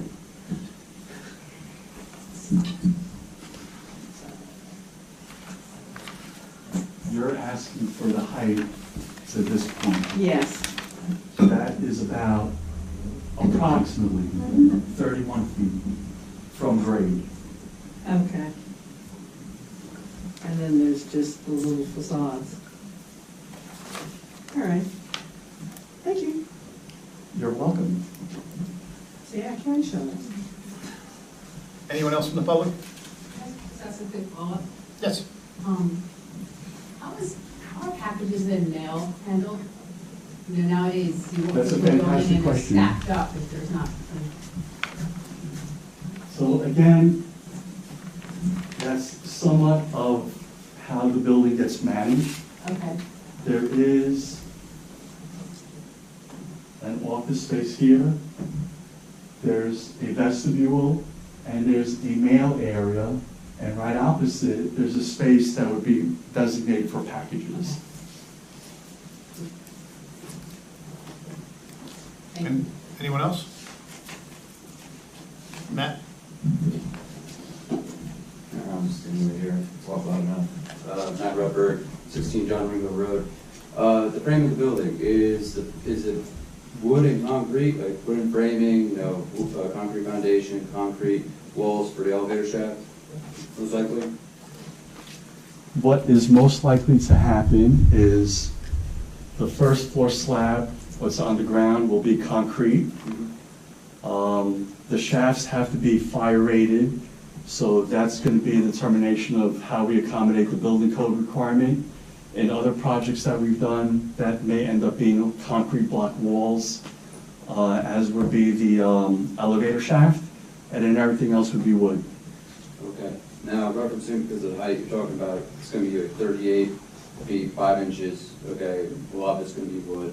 You referenced building heights for, say, the post office, that building, the firehouse, that building. Those are all concrete, mostly buildings, okay? Some of them might be wood. My biggest concern is, for instance, September 2003, Delaware Township had a F1 tornado. 2012, October, we had Superstorm Sandy. September last year, 2021, Lambertville, New Hope had a F2 tornado, okay? Every 9 to 10 years or so, we actually have some major wind events here in New Jersey. Mhm. I'm concerned with the fact that this building is going to be, a good amount of it's going to be wood.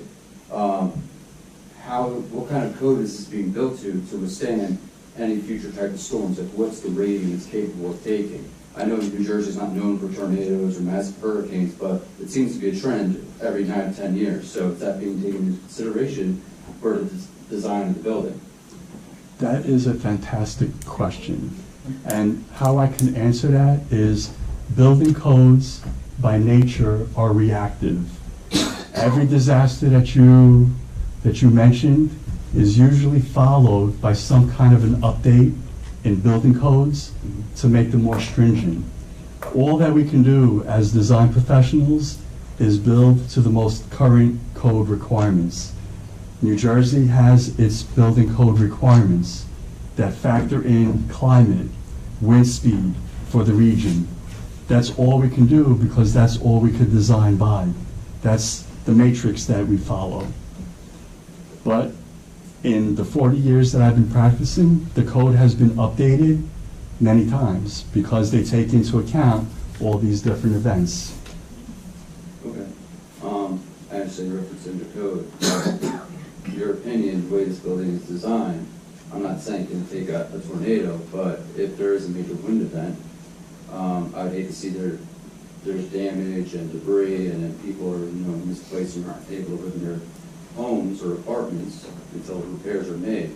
So my concern is, how resilient is this building going to be, in your opinion? In my opinion, the way that building codes are written, by the way, this is a topic in one of my classes, so I'm loving having to answer this question right now. Building codes are designed with twofold purpose. The protection, health and safety of the occupancy, of the occupants, plus the protection of the property. Whenever we hear about any major catastrophe, we're always given like two statistics: injury, fatalities, and what the cost of the damage was. The building code tries to address and respond to both, preventing the loss of life, but also protecting the property. So building codes are designed to protect the occupants, but also, as best as they're able to maintain the stability of the structure, so you don't have to keep knocking things down and building things back up. They try to have them designed to the point that they could withstand, by region, because it's regional, wind speed, seismic activity, any other thing that that particular region historically and statistically is going to be exposed to. Okay. The roof. Okay, you're saying not all, but some condensers, some things are going to be located on the roof. Say the front of the building, sides of the building, they're going to be raised up above, around the equipment that's going to be on the roof, so we're not necessarily going to see, correct? You said that kind of quickly. Can you just say one more time, please? Okay. With the front of the building, the side of the building. Yes. Okay, there are going to be utilities on top of the roof. Are the sides in the front of the building going to raise up to where we're not going to see those utilities all the way around? All right, so the visual example that I gave before is the wall that you're leaning on. Okay. This is probably a little bit less than 5 feet if I had to take a guess, but let's say I'm standing on a roof and the street's out over there. From this point, you're going to see a sloped roof. That's what's shown on the elevations and on the rendering. So now I'm standing on the roof. As I'm looking out towards the perimeter of the building, I'm going to be looking at a flat wall like this. That's going to be about roughly this height, let's say. Maybe a little bit more, but about this height. A condenser unit, it probably sits on a pad. The pad's like maybe 6 inches high. A condenser unit is like maybe 3.5 inches, 3.5 feet high or thereabouts. So it's not going to be taller than this. So you would never see this from the street because this is lower than that wall. And even if this were a little bit taller, you have to do line of sight. I'm also looking, my trajectory of sight is on 35 feet up in the air.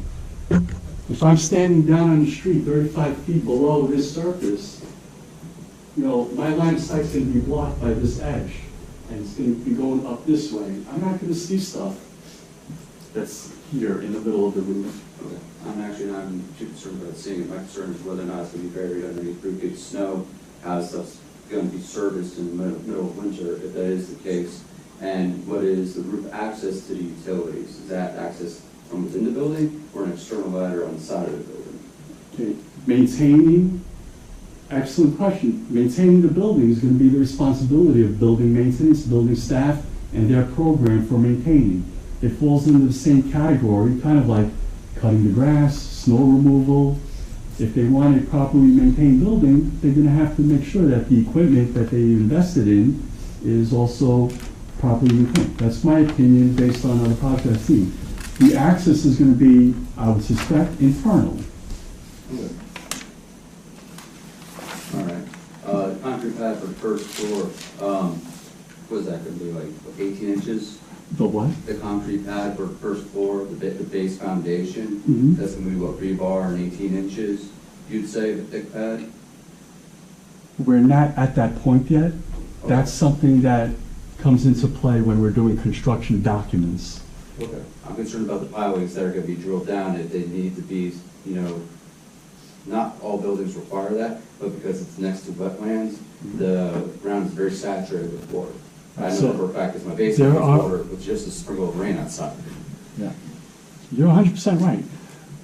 On projects, every building has to have some kind of subsurface investigation, and that engineer makes recommendations to a structural engineer to design the proper foundation. We're not going to be an exception to that. It's just that we're not at that point in this process yet. But it will be designed according to the soil bearing capacity, whatever that might be, for that particular site. All right, thank you, that's it. You're welcome. Yes. Quick follow-up question, believe it or not. You showed us shingles. I did. You told me flat roof. I did. Shingles tend not to be the best on a flat roof because it gets underneath the shingle. The two statements are not joined. Oops, sorry. So is there a membrane roof or something on the flat roof? There is. Okay, so that material is not something that you've come with or would be provided later.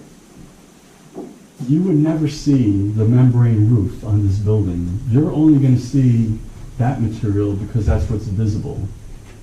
The flat roof material is a completely different system. That material is on a sloped roof surface. So Up that's, to the facades. yes. I have seen membrane roofs. Hurricane Sandy. I live at the top of a hill down Wurtsville Road. Mhm. Hurricane Sandy took a two-story post and beam Dutch barn, moved it off its foundation and twisted it. It ripped the roofs off, including a 30 by 60-foot membrane roof off a barn, flew it over a shed building and into a pasture. That's the kind of wind shear we get up here, even if things are around the edge. So the construction of that, and I can show you pictures. What was that built? The Dutch barn? Good Lord, it was probably moved from somewhere else in the 1800s. It's still there. The house in the 1890s. The barn, probably Depression era chicken farm. I'm just hoping that the materials and the anchoring and the design that you put into this when you get to that stage has Hunterdon County standards, not Tampa or Florida standards, because with the unique architecture of the land, with the Sauerlands in back of us, and up that way, we are very prone to wind shear. Just to take what you like and leave the rest, but it's nice I to take have it this- all, and you sound as if you graduated from one of my classes, because that's the answer that I would have given back to you. And that is, roof systems, believe it or not, we have to fill out a document with roof manufacturers. They ask us for specific wind speed data for the region that the building is going to be located in. So this building is going to be specifically designed for this location according to the climatic data in the New Jersey Building Code. Okay, so you'll have like a roof ladder or an opening that somebody can get up to that flat membrane roof and go over and check something. There'll be access to the roof. The access to the roof. Importance of load is, this particular building, most people wouldn't know it, but I've been here since God was up. The load-bearing capacity for this building is pretty close to its Francis, next questions? down. Anyway, Questions, no, the Francis. question is just, be careful. It's not a question. It's not a question. Thanks, It's not a Francis. question, but hopefully be careful. Please be careful.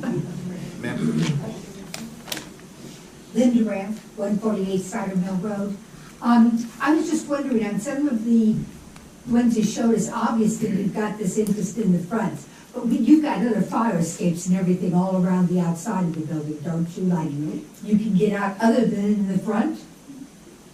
We have enclosed fire stairs. But, I mean, you don't have to go through the front, you could go through get out the side door. So there's more than just that front door to get out of, is that correct? That is correct. It's a requirement by code. Right. Every floor has to have 2 ways of getting out. Okay, and then when they come down the fire stairs, they don't have to go out to the porch, they can go out right there. I think I saw a door somewhere in there in your, I gotta go to my correct glasses. Yes, but I mean, it's just, you know, we're talking, we know they're not gonna use the elevator, because the first thing they tell you, if there's a fire, stay away from the elevator. So you're gonna go right to the stairs. And I was just wondering where the stairs came out and that type of thing. There's a stair at each end, Uh-huh, and they're placed to be compliant with the code. If I'm in the stair and I go down to the first floor level, there's a door that takes me directly to the exterior. yes, that's what I thought. I didn't really notice that on your designs that you were showing, but I It's just there. assumed, that's what I assumed. The other thing is, and this is sort of a general question, as a planning board, or thinking of the planning board, I want to make sure that you follow all of the regulations, but whether or not I like the way that you have the apartments set up, or whether I like the way that you have the rooms down there, really isn't our business, as long as they meet the code. You're the one that's designing the building for the client, and that's his problem. If he doesn't like the way you've got it designed inside. As long as you meet the standards, that should be all we're interested in, correct? Yes. Okay. Thank you. Thank you. Anyone else? Motion to close? So moved. Second. All in favor? Aye. Thank you, sir. Thank you. Thank you. No questions?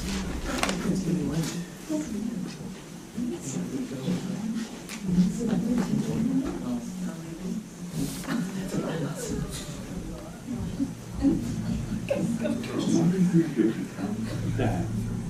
You can say, yeah. Take your.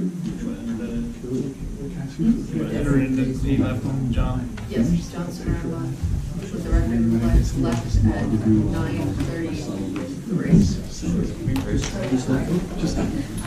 9:31, sorry. Your practice is continuing, you take a break. And How many more witnesses do Take a you break. have? I have my hydrologist here. Can we just take a 5-minute Yeah, sure. break, just to stretch legs for a minute here?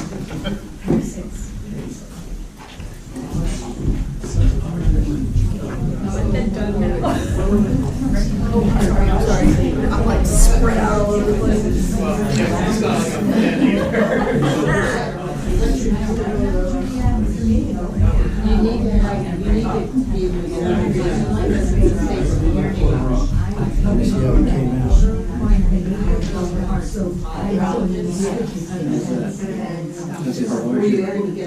That's good. I can see that.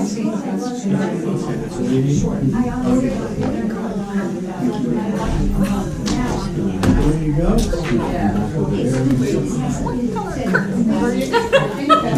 I love it, yes. That's my next question,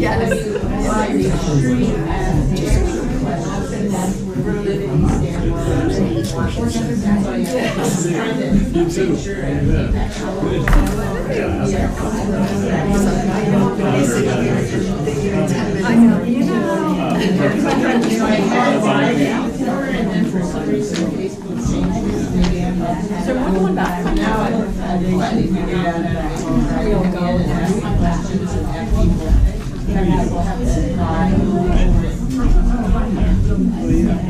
You make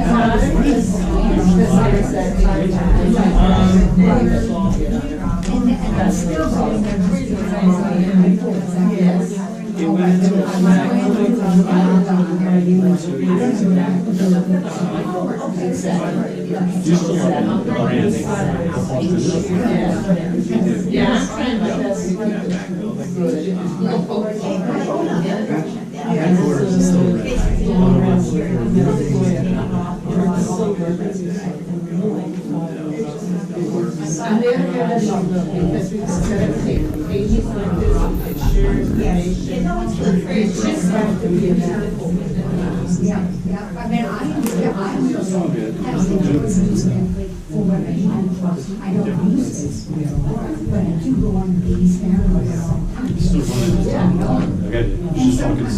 Somebody the other day about him. Yeah. Apparently pretty good. Yeah. That's good.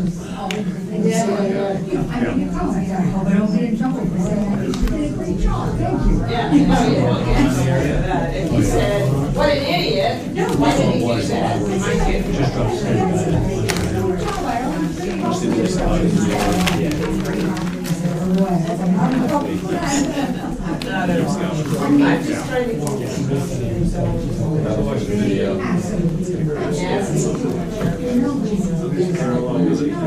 I'm close enough to the time of it. I was just sleep over it.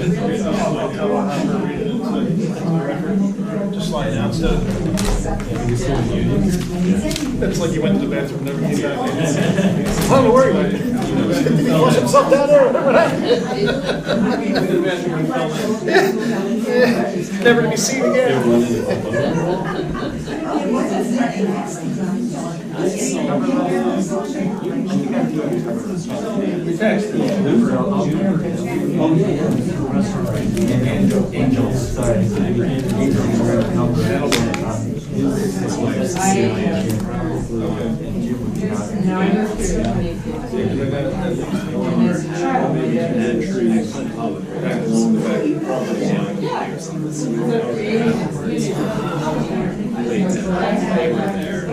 Talk to him.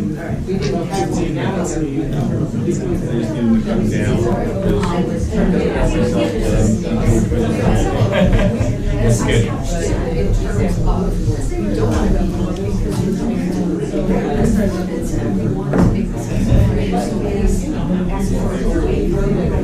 No, good.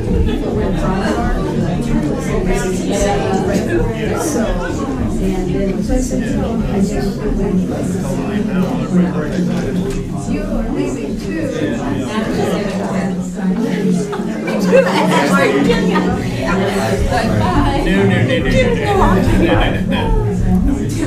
Last one to leave, turn off the lights.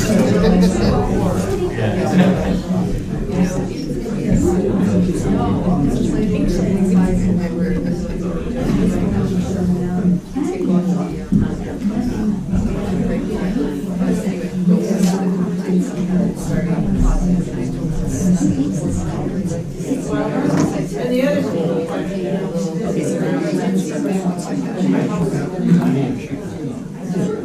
So that's why parking is. I heard it pick off. Just when everybody was talking about this. There we go.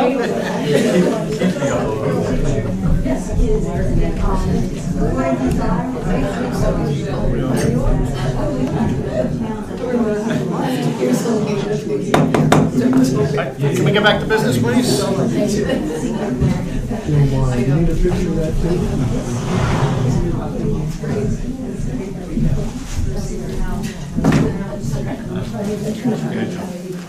Mr. Lanza? With your permission, Mr. Chairman, I call Matthew J. Mulhall to the stand. Do you swear that the testimony you're about to give with regard to this application will be the truth so help you God? Yes, I do. Can you please state your name for the record and spell your last name? Matthew J. Mulhall, Mulhall.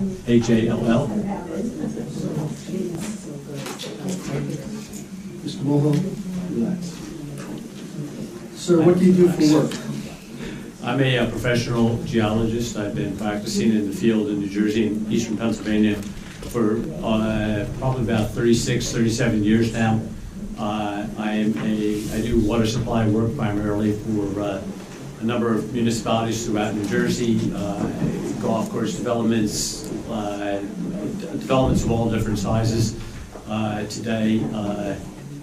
I primarily do water supply work. I have served as an expert witness in court in probably several of the counties in New Jersey, definitely Hunterdon and Mercer and Somerset, Warren.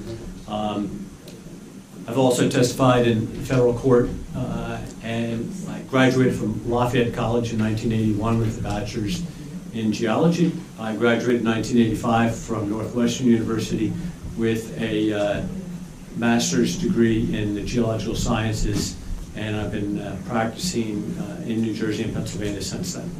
Do you specialize in any particular field of geology?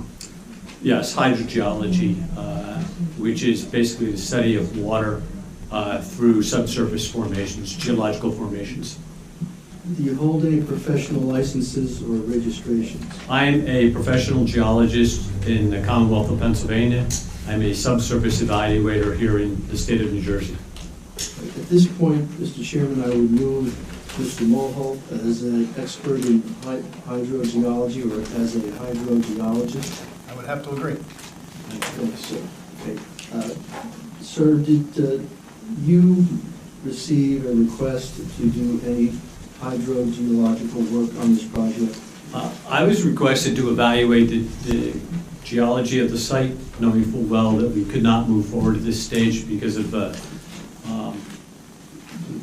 the financing of the project.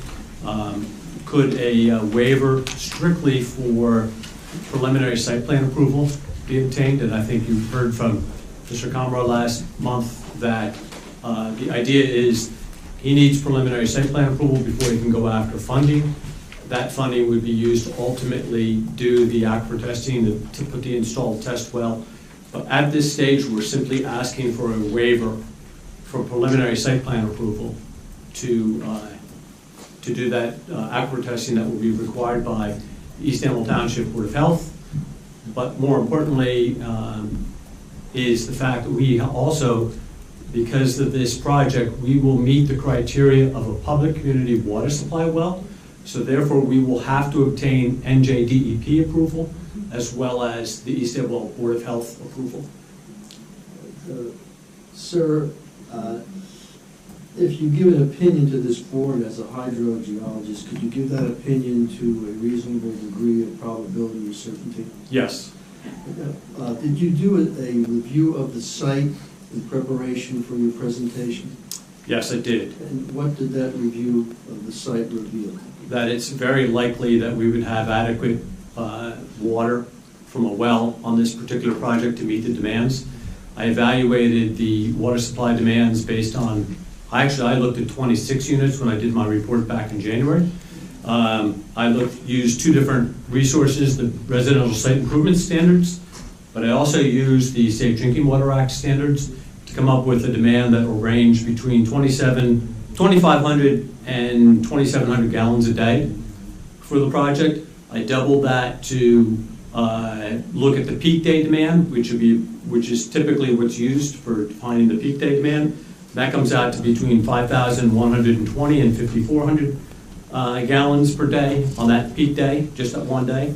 And that equivalent is to a pumping rate of about 3.6 to 3.8 gallons per minute. It's a pretty low pumping rate. Within this particular site, actually all of Ringo's for that matter, is within a fault-bound block. To the south and east of us, we have the Hopewell Fault, which had quite a bit of movement, possibly as much as 10,000 feet. To the north and west of us, we have the Flemington Fault. These were interbasinal faults where 150 million years ago, 200 million years ago, there was a great amount of movement on this rock as the Newark Basin opened. I have installed a number of wells just to the north of here, major water supply wells, and we can pump this up to 500 gallons a minute for municipal water supply, based on the location with respect to the Flemington Fault. We know that in Hopewell, the Hopewell Fault produces quite a bit of water. also, so we know that there's a high likelihood. I did look at specific wells data that's available from nearby wells, and including the firehouse well and some of the other wells that are in the area. And we know that some of the wells are going to yield well in excess of 25 gallons a minute. We need about 4 gallons a minute to meet the peak day demand on this particular project.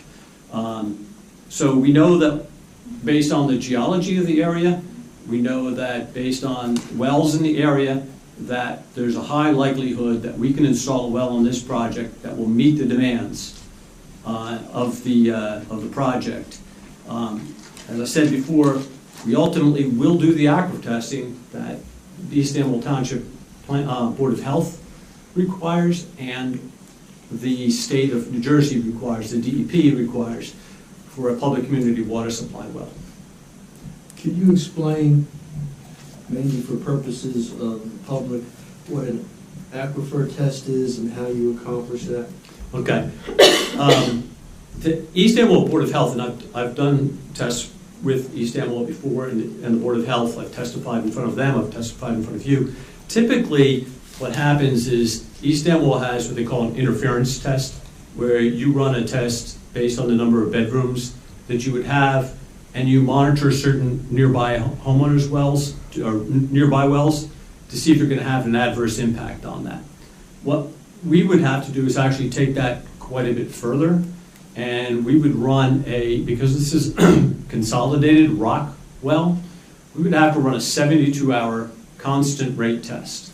So we would pump a well on our particular site for 72 hours, and we would monitor a number of wells in the area, because that's what the Board of Health is going to ask for, and that's what we would do anyways, just to show our neighbors would see that we wouldn't have an adverse impact, or if we do, we know ahead of time so we can address that situation. So what has to happen is we would put a well in on this site, and I think at the last meeting you saw that it was on the southeast side of the building. It may stay there, it may move depending on what the Board of Health deems, but ultimately we install that well, we run that constant rate test in that well, and we would monitor, probably if we can, get access to the firehouse well. We would probably monitor if we can get access to the neighboring wells.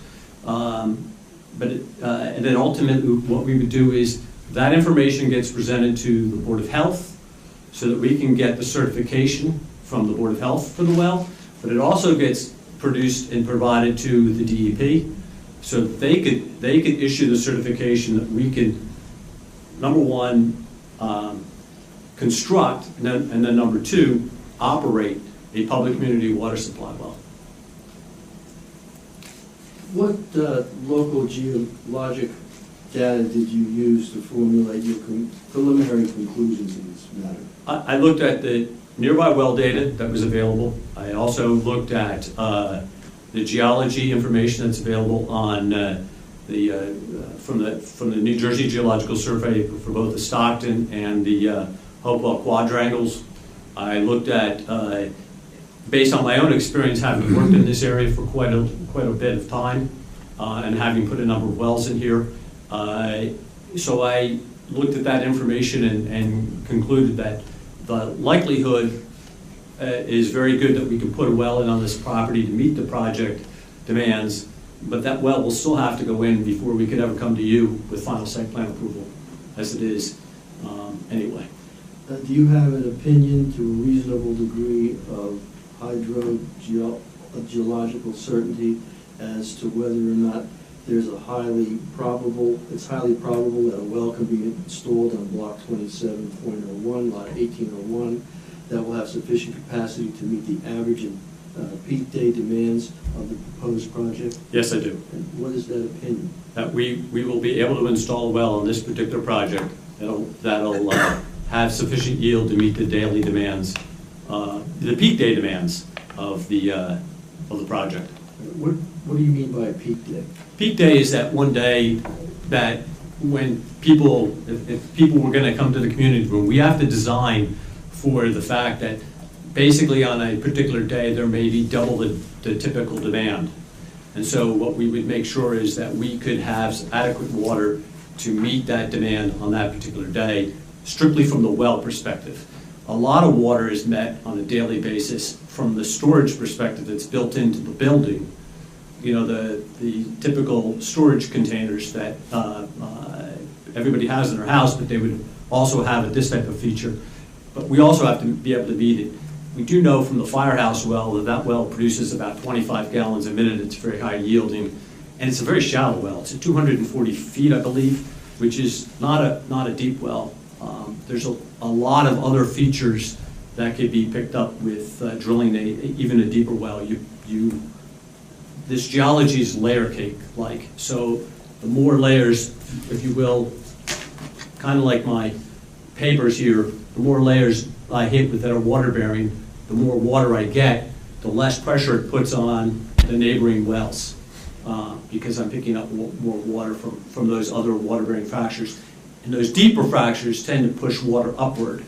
So that upward flow is helpful in alleviating pressures on other nearby wells. How would this project and its water use impact upon the neighboring water supplies in the general neighborhood and in the area? I don't believe it's going to have an impact on anybody's wells nearby, a significant impact, or what we term an adverse impact that would preclude them from using their well. But under the aqua testing requirements, we would be monitoring that, and we'd have to evaluate that and present that both to the Board of Health, but also to the DEP. And under the DEP regulations, because it's a public community water supply well, if we were to have an impact on a neighboring well, it's our responsibility to fix that impact to that neighboring well. That's all I have. I pass the witness. Mike? I'm just curious about this 72-hour test. Where does the water go when you're doing a test? And at what rate might you pump something like that? Under New Jersey rules, I have to pump it out onto the land surface nearby and allow it to be absorbed back in, but I have to pump it far enough away from the well that it doesn't recharge the well or wells while I'm monitoring it, so I can see that drawdown effect. No other questions? I have a couple questions. Why would the Board of Health ask you to relocate the well? What might they be looking at? I don't want to say that they will, but what I want to say is that I want to give them that flexibility, that we will work with them if they so choose. There is a contaminated site nearby, which happens to be the municipal building. We have to take that into consideration as well.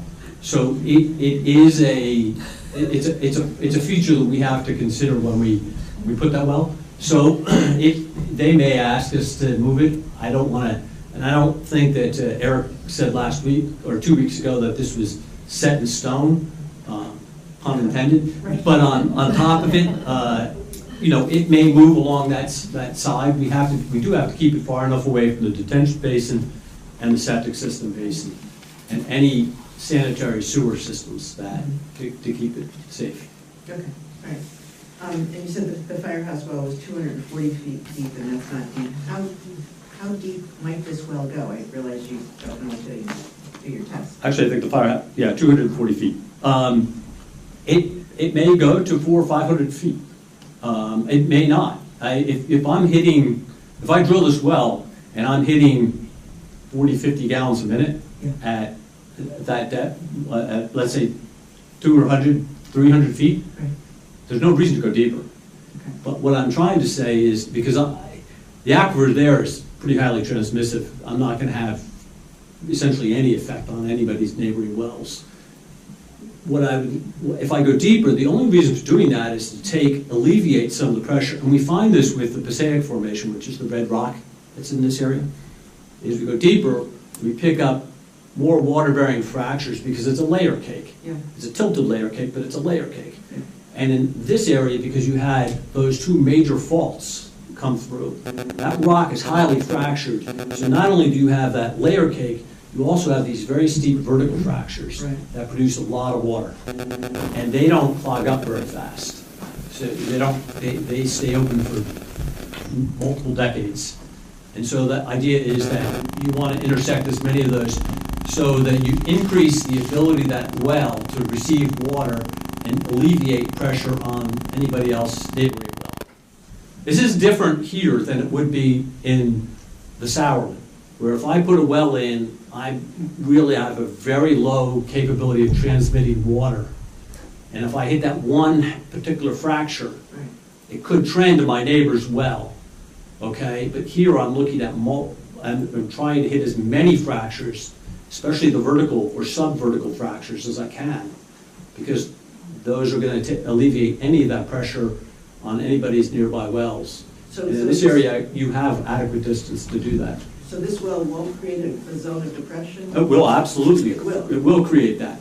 The issue is, does it create one that now has an adverse impact on a neighboring well? Yeah. Any well pumping will create a zone of cone drawdown. I'm sorry, I'm losing my mind right now. But, and I wasn't even up since 3 o'clock in the morning, but I would just say that I know that, of cone of influence, sorry. We will have a cone of influence where we're pumping will influence water levels. But the issue is, where does it become adverse? Where do I preclude somebody else's well from not being able to operate? Where do, you know, some of these wells in this area tend to have jet pumps. So the maximum drawdown you can ever have in that well is 27 feet, the little surface pump. And once the water level drops below 27 feet, it loses suction. So that all has to be taken into consideration. Most of the wells actually in this area of Ringos that I looked at are on DEP records, actually are basically set between 150 and 270 feet below ground surface. So they're not, they're probably not running off of jet pumps. Jet pumps are typically what we'd find in the old, much older houses. A lot of times the wells in the basement. Right. And you said if your well, if this well impacts the neighboring well, you'd have to do something, right? If we have an adverse impact on a neighboring well, we basically knock them out of water. We have to, the DEP requires us to, number one, study it, and number two, make sure that there is a direct influence and it's not their pump that's failed, okay? And then, I mean, I've gone out a number of these things and said, well, here's the water level. It's still 8 feet below ground surface. It's not, we're not affecting your water, but your pump may be burned out. And pump motors do fail. And we would have to go and address that issue and then come back and say, okay, we've addressed it. If it is coming from us, we have to remedy that well. Right, but do you know the status of existing wells before and after? I mean, isn't there some sort of monitoring of the neighboring wells that you would have to do? Yes, the Board of Health, okay, and we will do it anyways because we want to make sure, but the Board of Health will ask us to test wells that are in the area and monitor. And what we typically do is we have, I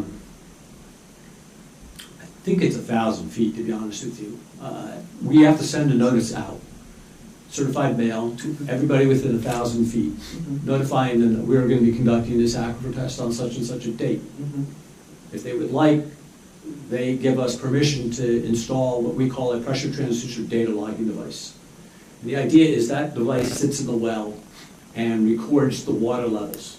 So I can watch them using their well, and I can watch what happens as a result of the drawdown from our pumping, because I'm collecting water level measurements every 30 seconds. And so you take that information and you would look and see what impact that would have on neighboring wells. And do I knock those, do I take the chance that I've drawn water level down, you know, to a great degree, you know, and have to move my well? That might be what I have to do. Okay, so you do this before construction, but once this is up and running, I you're have not to do- monitoring anybody's wells. I have to do, though, there's nobody monitoring wells afterwards, but we know what's gonna happen from the pumping. And don't forget, we're gonna be pumping at rates are higher than normal anyway. So what we're going to do is, we'll monitor it. Your own Board of Health's hydrogeologist will be evaluating that, in addition to the state of New Jersey DEP people. looking for any potential that we would have an adverse impact on anybody. I have to demonstrate the cone of influence, the zone of influence, and what may happen as a result of that pumping, and what the drawdown would be, even as far as near as this building, because I know it's a contaminated site. So I would have to demonstrate what that influence would be and what that potential impact could be on the well, and or wells in between. All right, thank you. Anyway. So just imagine for a moment that I'm a skeptical neighbor, and I'm wondering if, say you do your testing in March and you pass all your testing, and then we have a summer like we had this summer. Like, how would you make me assured that I wouldn't get screwed? Like, that the testing was fine in March, but now after our summer of drought and my well's not working, that it's not because of your building? Okay, let me step back 2 seconds on that question. Probably because in 1999, 2001, 2002, we wiped out most of the shallow wells in the state, especially in this Hunterdon County, because those 2 droughts were so severe that they took out a lot of the shallow wells that were supplied. So we know most of the wells are deeper today, and they're hitting more water-bearing fractures, number one. Number two, it doesn't matter if I do the test in March, if I do it in October. The aquifer is the aquifer. No matter drought or anything? No, it's the capacity of that aquifer. There is no requirement that I have to do the test either with the Board of Health or with the state of New Jersey. I have to do it in a drought because it's not going to tell me any difference. What I am going to look at is what my reliance, and potentially any other wells I monitor, let's say the Firehouse well, reliance on shallow fractures for supplying the water to that well versus the deeper fractures. If I'm hitting a lot of more vertical fractures in this well, then I'm really not going to be overly concerned. But if I'm hitting a lot of these shallow fractures that here, and I only go in 1 or 2 pages on one of those wells, then that well is reliant on shallow water-bearing zones. And I think somebody told you about, all the wetlands in this area, things like along those. What I'm trying to do is get down below that and reduce the pressure on any of that shallow system, so that I don't have an effect on it. And so then are you telling me that that's what the Board of Health and NJDEP will make sure that you do? They won't make sure I will, because that's typically what I would do. But I'm a skeptical neighbor, remember? You can be a skeptical neighbor, but I've got to come in and prove it to the Board of Health, and I've got to prove it to the Board of Health's hydrogeologist, who's also highly experienced in this stuff. Right. So, I mean, he's gonna laugh me out as soon as I tell him, he's gonna want that type of feature in the well. So, yeah. Okay, thank you, that's helpful. Good. That's it. A system of this size, going to need an operator? It's public community water supply well, so yes, it will. Okay, so they're going to be doing, what was it, this CR, I used to have to do them, the reports every year with monitoring all the nitrates and everything else in it? They will have to do that through the county, yes. Okay. And they may have more rigorous analytical requirements. Initially, they will. They may have more rigorous analytical requirements. We will have to submit to the DEP a complete analysis of all primary and secondary drinking water standards as part of our application for the permit to operate. They will then, in turn, come out and sample, because they don't believe me. They're the skeptical neighbor, too. I know. No, but they get money from the federal government, so they come out, and they will sample again and make sure that we meet those requirements. And then depending upon what we have, and then ultimately depending upon I think this is just fuel oil at the municipal building, so it's probably not much, but if it were a chlorinated solvent, they would probably make us monitor for chlorinated solvents as well, something that would settle deeper into the aquifer. And so that type of process is going to be required under the public community water supply permit. There'll be conditions in that permit to operate, and we have to meet those. And so one of those will be an operator. Thank you. Elena? I do not have any questions. Bill? Thank you, Mr. Chairman. Knew he would. Just to help. So Matt, on the plan that Eric put together, it shows the proposed well, and I know it's conceptual in nature, right to, I guess it would be the southeasterly corner Yes. of the proposed building, directly adjacent to a wetland transition buffer line. Okay. Does that bring you any concern with DEP in terms of land use? Can you drill a well? Yes, I can. Directly adjacent to a wetland Yeah, area? yes, I can actually, Or buffer in actually, this case? I can control well in a wetland area, and we have in flood hazard areas. We try not to, but what you can drill is, you, don't forget, you're gonna have a minimum of 50 feet of casing. So again, because I don't want to have, I want to minimize my influence on the shallow system, my reliance on that. So with the intent, what I'm doing is minimizing that potential for impact on that wetlands. Okay. When you do your aquifer testing and you have the 72-hour pump test running and you're going to have the spoils that I think one of the board members mentioned, does that gather attention or garner attention from DEP in No, terms of separate permits or No. separate requirements when, you know, the spoils from the pump test are going to flow into that wetland area? The water will probably be discharged out towards the front of the building so that it doesn't go directly into that wetland area.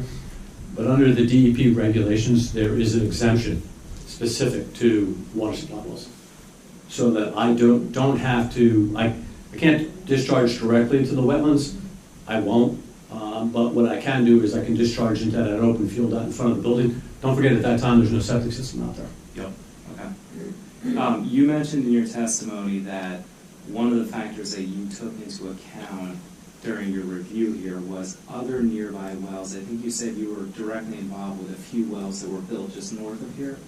Yes. How far north? How How close to this? I've worked for Flemington, so I've done a lot of work in the same fault block in Flemington. So, you know, we put a number of water supply wells. I've also done, redeveloped a bunch of wells up there.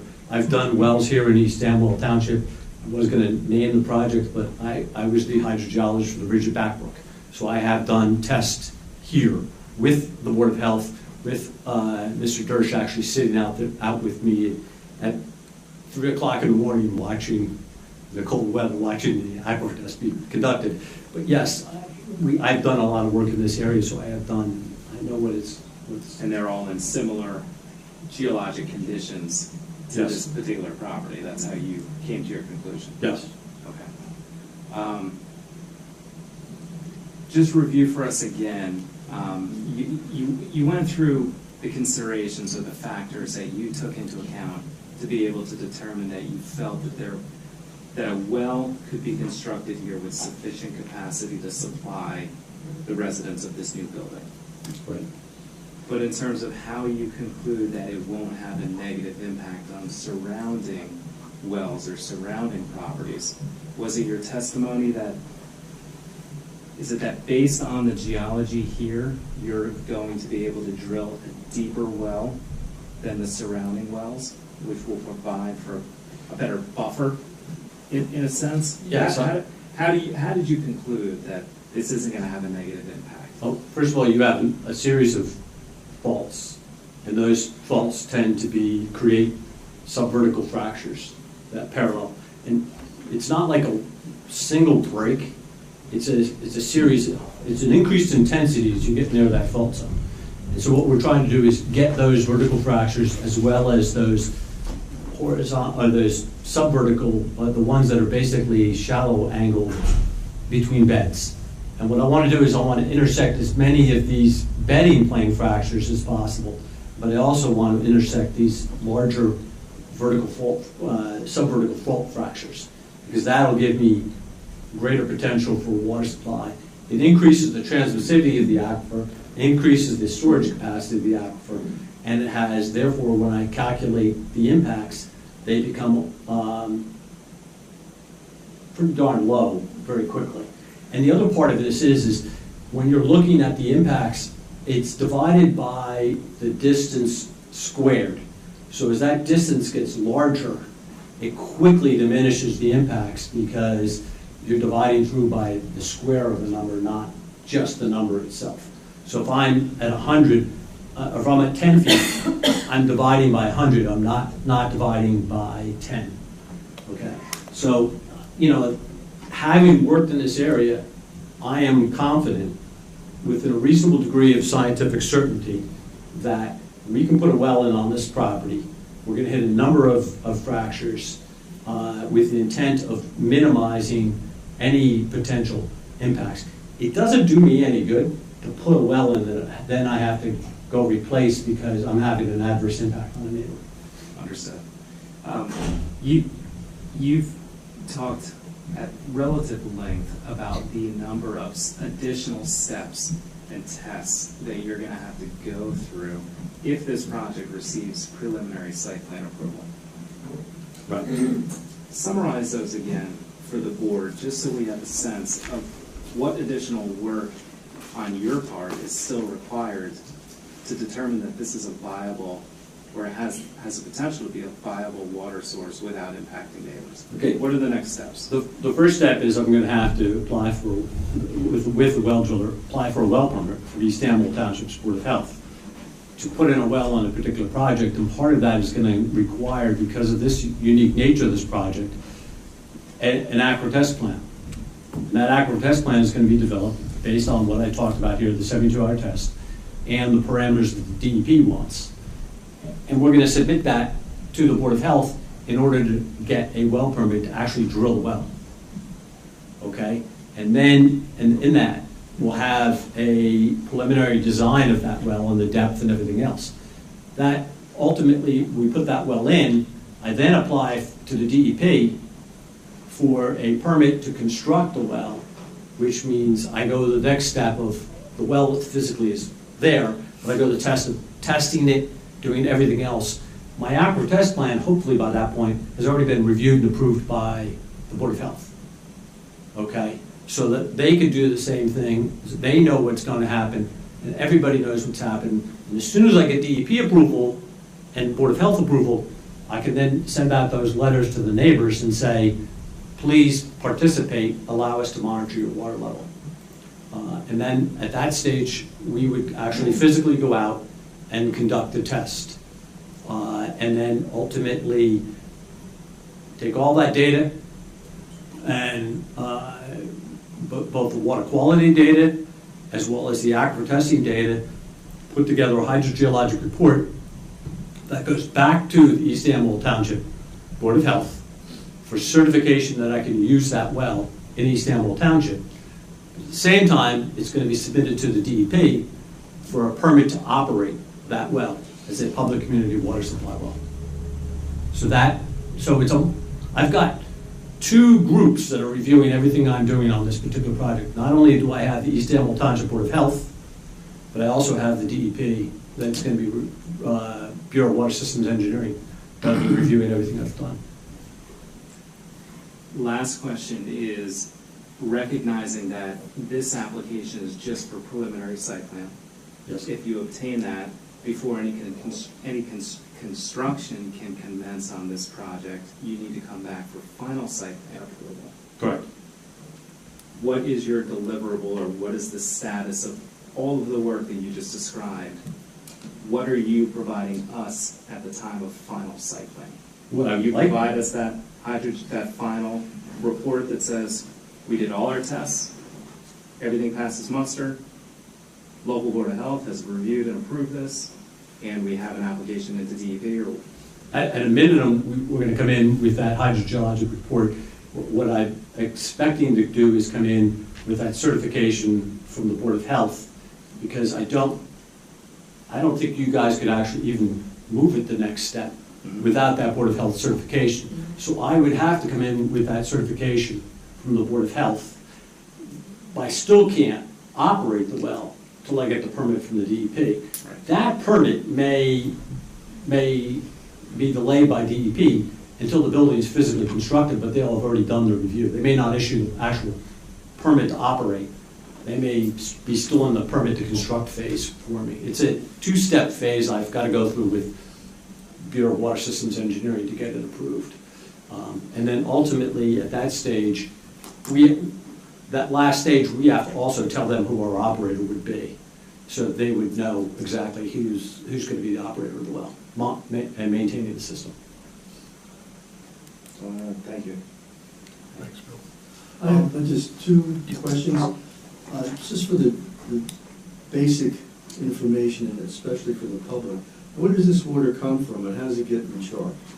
Okay, it's basically, every time it rains in the local area, water infiltrates downward, that's recharge. And then we have water that's been in storage in aquifers and migrating slowly over time. In this particular case, it's migrating towards Back Brook. And ultimately, that Back Brook is, although Back Brook's a very unique stream, that water is ultimately flowing, ideally would like to come up to that stream and maintain the flow in that stream.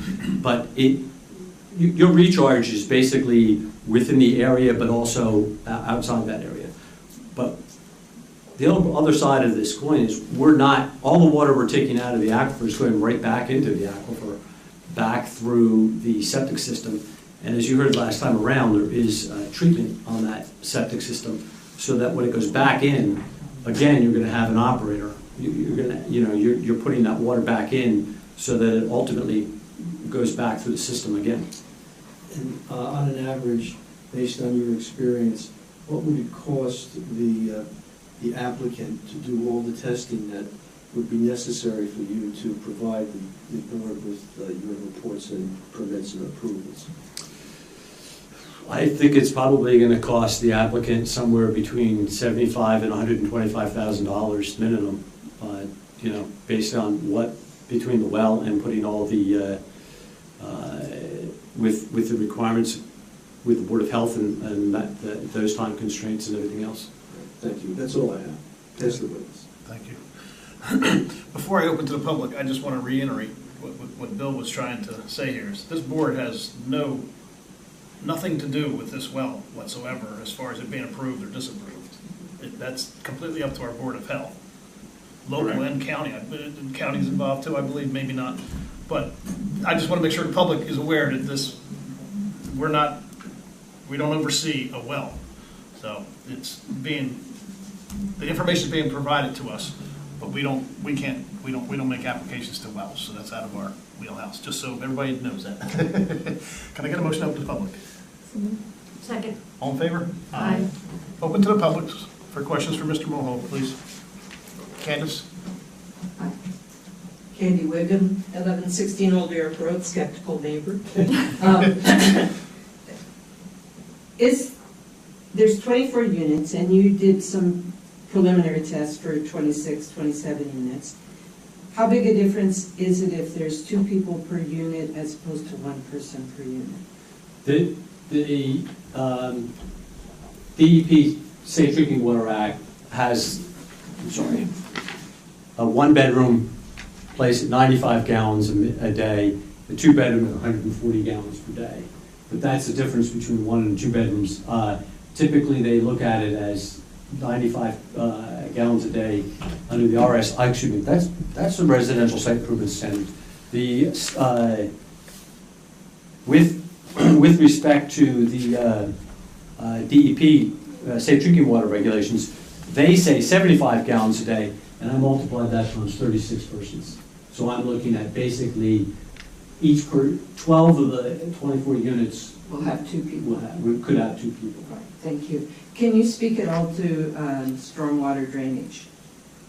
I didn't do the stormwater monitoring. It was the stormwater development plan for this project. Okay, so you can't speak to it? Well, is there something about that? With respect to hydrogeology, I could. But. Well, I'm just concerned about the tributary of Back Brook. Several houses including mine, got very badly flooded during Ida. So I'm just curious how much more stormwater drainage would be created that might get down into Back Brook by this project?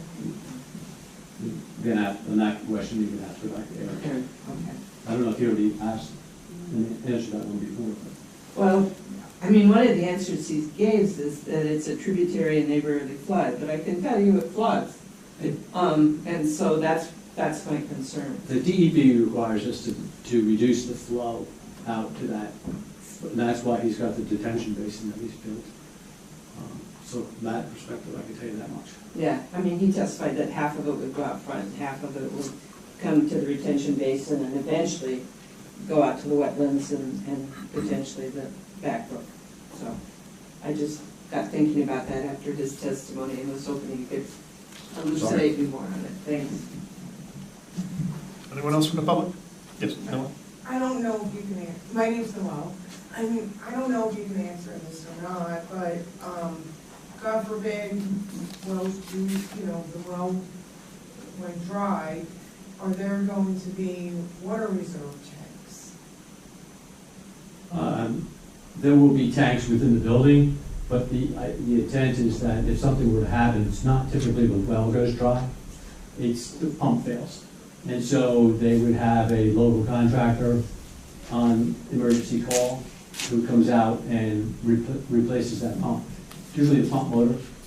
Because, like up in the Sourlands, I know you said that this area is different, but a lot of the houses up there, they have the water tank reserves. Sure. So that's what I was envisioning, is this apartment building gonna have that, just to be on the safe side, for everybody's sake? We would have to put a tank in that met the requirements of the DEP's Safe Drinking Water Act regulations, and I haven't gotten that far down the line, because some of that comes back to the capacity of the pump. But there's always backup systems that DEP mandates, so. Linda, you had a question? Yes, as you know, Linda Raff, 148 Cider Mill Road, we've had a really, really bad drought for the last few months. And I have a well, and I've been trying to be very careful about not using a lot of water. But when I'm listening to you, it almost sounded like, hey, doesn't matter how much water you use, it's the aquifer that's under there. A drought doesn't affect the aquifer. And so I'm wondering, have I been stupid for the last few months? No, what I did want to say, a drought doesn't affect an aquifer. An aquifer, when you see, I live up by Spruce Run, so this drought has had a huge impact on Spruce Run. It has a significantly less impact on the groundwater system because water takes a longer time to move through and things, but we do see water levels decline over time. I don't know the depth of your well. Right. My well up in Union Township is 92 feet. It's a freaky shallow well. Okay? I worry about it, but I've never had it go dry yet, even in 99 and 2001, 2002. Don't ask me why a hydrogeologist will raise a 92-foot deep well. I didn't put it in. But it depends on the capacity of that aquifer to produce water. If you are in the Passaic Formation, the red shales, there's a high likelihood you're seeing a lot of water moving through there. Well, I'm in East Amwell, so I'm not in Ringo's, but I'm in East Amwell. It still could be in the red shales. If you go out in the Backbrook Basin all the way out, get down off the Sourland, that's all red shale all the way out through the Raritan. And that means what? And the red shale typically has greater capacity to produce water. I can tell you, the wells at Backbrook, which don't get used that often, when I tested them back in 1999 in the drought, they were 150 gallons a minute easily producing each well. So you have that capacity in the zone. You do have some fractures that occurred there. There's greater intensity right here because I've got two faults nearby. And they happen to curve right here in Ringo's and head north, okay? That curvature tends to make even greater intensity of fracturing. And we just put a well up in Flemington on one of those curves, and it's phenomenal. So I can tell you that in Ringo's you're going to have a greater possibility. I don't know where you are outside of it, but if you're in the red shale, if you're in the Sourlands, the diabase, it's a much different story. That rock is very hard, very dense, and you're entirely dependent on the water that gets into that well. And when we talk about this well that's going in here, and you said that you were going to be investigating for how it would adversely affect, how far out would you consider? You mentioned 1,000 feet, so it would, that well going in for the apartments would only affect any place within 1,000 feet of it, or could it affect further out than that? It's unlikely, Okay, but I have to, the Board of Health is gonna make me notify everybody within 1,000 feet, because that's what chapter 176 requires. Now, not all those people are gonna wanna participate. Okay. Again, if the influence at 1,000 feet, let's say, is a foot, okay? You know, I'm sorry, at 100 feet is a foot. At 1,000 feet, I've now divided, instead of dividing by 1,000, I'm now dividing by 10,000, or is that 100,000? Quick, you're the engineer. So it's 100,000. So I'm dividing by a huge number. So the influence I see at 100 feet is going to be significantly less at 1,000 feet. It's probably not even measurable. so it wouldn't affect anything like farmland on the other side of 202 or anything like that? Highly, highly improbable. Okay. Okay. I'll say that because I'm a scientist. Okay. And we never say anything definitive. Right, right.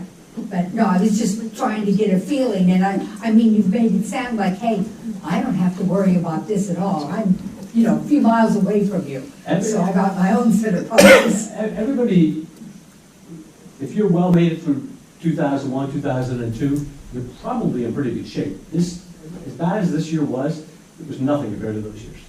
1999, we had 0.9 inches of rain in July. Okay.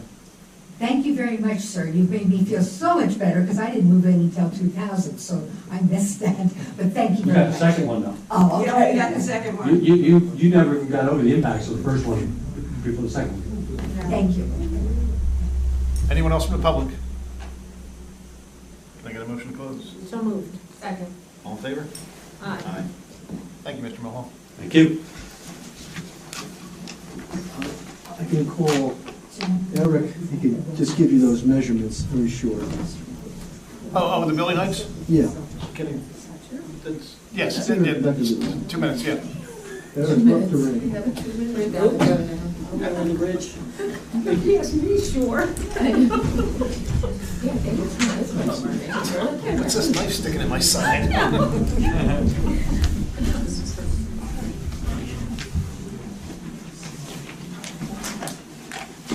So we have Mr. Ruckarine, he's going to testify. Does he have to be sworn again, or will take Still us? under oath, you were Still under oath. Today, I asked you to perform a service so you could testify here tonight regarding certain heights. Yes. And what did you do, or what did your company do in response to that request?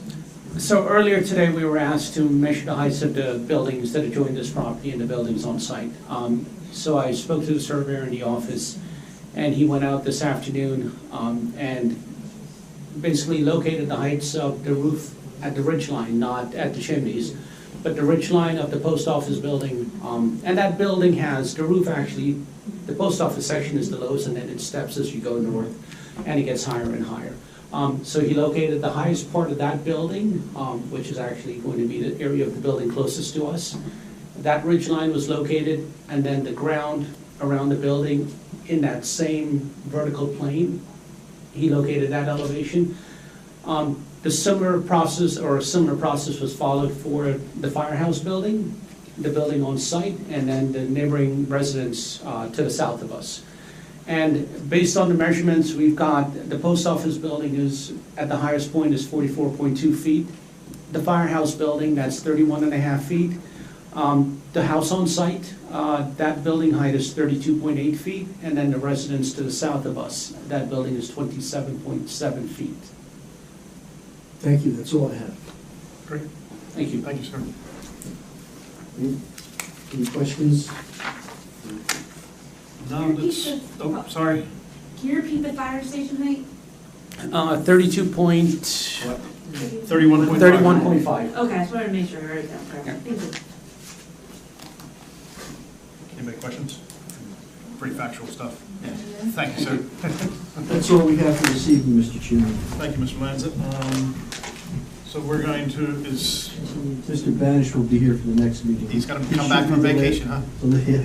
Come back from Spain. He should be our last witness, unless there's any follow-up that the board would like us to present. Well, just to answer his question. Sure. Elena brought up some questions about green technology and laundries. So if your client's going to be here, He will be. I'd like to hear his thoughts on that. I'd like him to respond to those questions. Okay, anything else that people can think of that, we'll have, Mr. Comroe will be here. And so will Mr. Banish. Any other areas that anyone would like us to get into? Well, I'd like Mr. Banish to give his Oh, he's gonna be here. thoughts about the building Right. and the interpretation. Anybody else have any concerns? Okay, and that meeting is in October? October 12th, so October if 12th. I can have a motion to carry this application to October 12th without further notice. I move that we carry this application to October 12th with no further notice. I second. Roll call? All in favor? All in favor? Okay, Opposed? you are on October 12th. Thank you for your courtesy and patience. Thank you, Mr. Lanza. Have a good evening. All right. New business, we have none. Items for discussion, we have none. Oral reports, we have none. Can I get a motion to open to the public? Second? Second. All in favor? Aye. Open to the public? Yes, I'm here. Linda Ram, 148 Cider Mill Road. Hunterdon County Democrat is no longer publishing on Sunday, only on Thursdays. Does that affect us at all? Your public notification. As far as, having enough time for public notice. No, we find out every time we call it in, what the due date is. So, because they just notified us that they were no longer doing it twice a week, only once a week. And I didn't know if we did the publish in the Sunday one, or if we did it in the Thursday, right? Well, Now in the Thursday one. Now Thursday. We don't have any choice now, right? We only won one. Okay, thank you very much. Thank you. Anybody else? Can I get a motion? Can I get a motion to close? So moved. Second, all in favor, aye. Can I get a motion to adjourn? Second. All in favor? Aye. Thank you, folks. Thanks for coming. Thank you very much.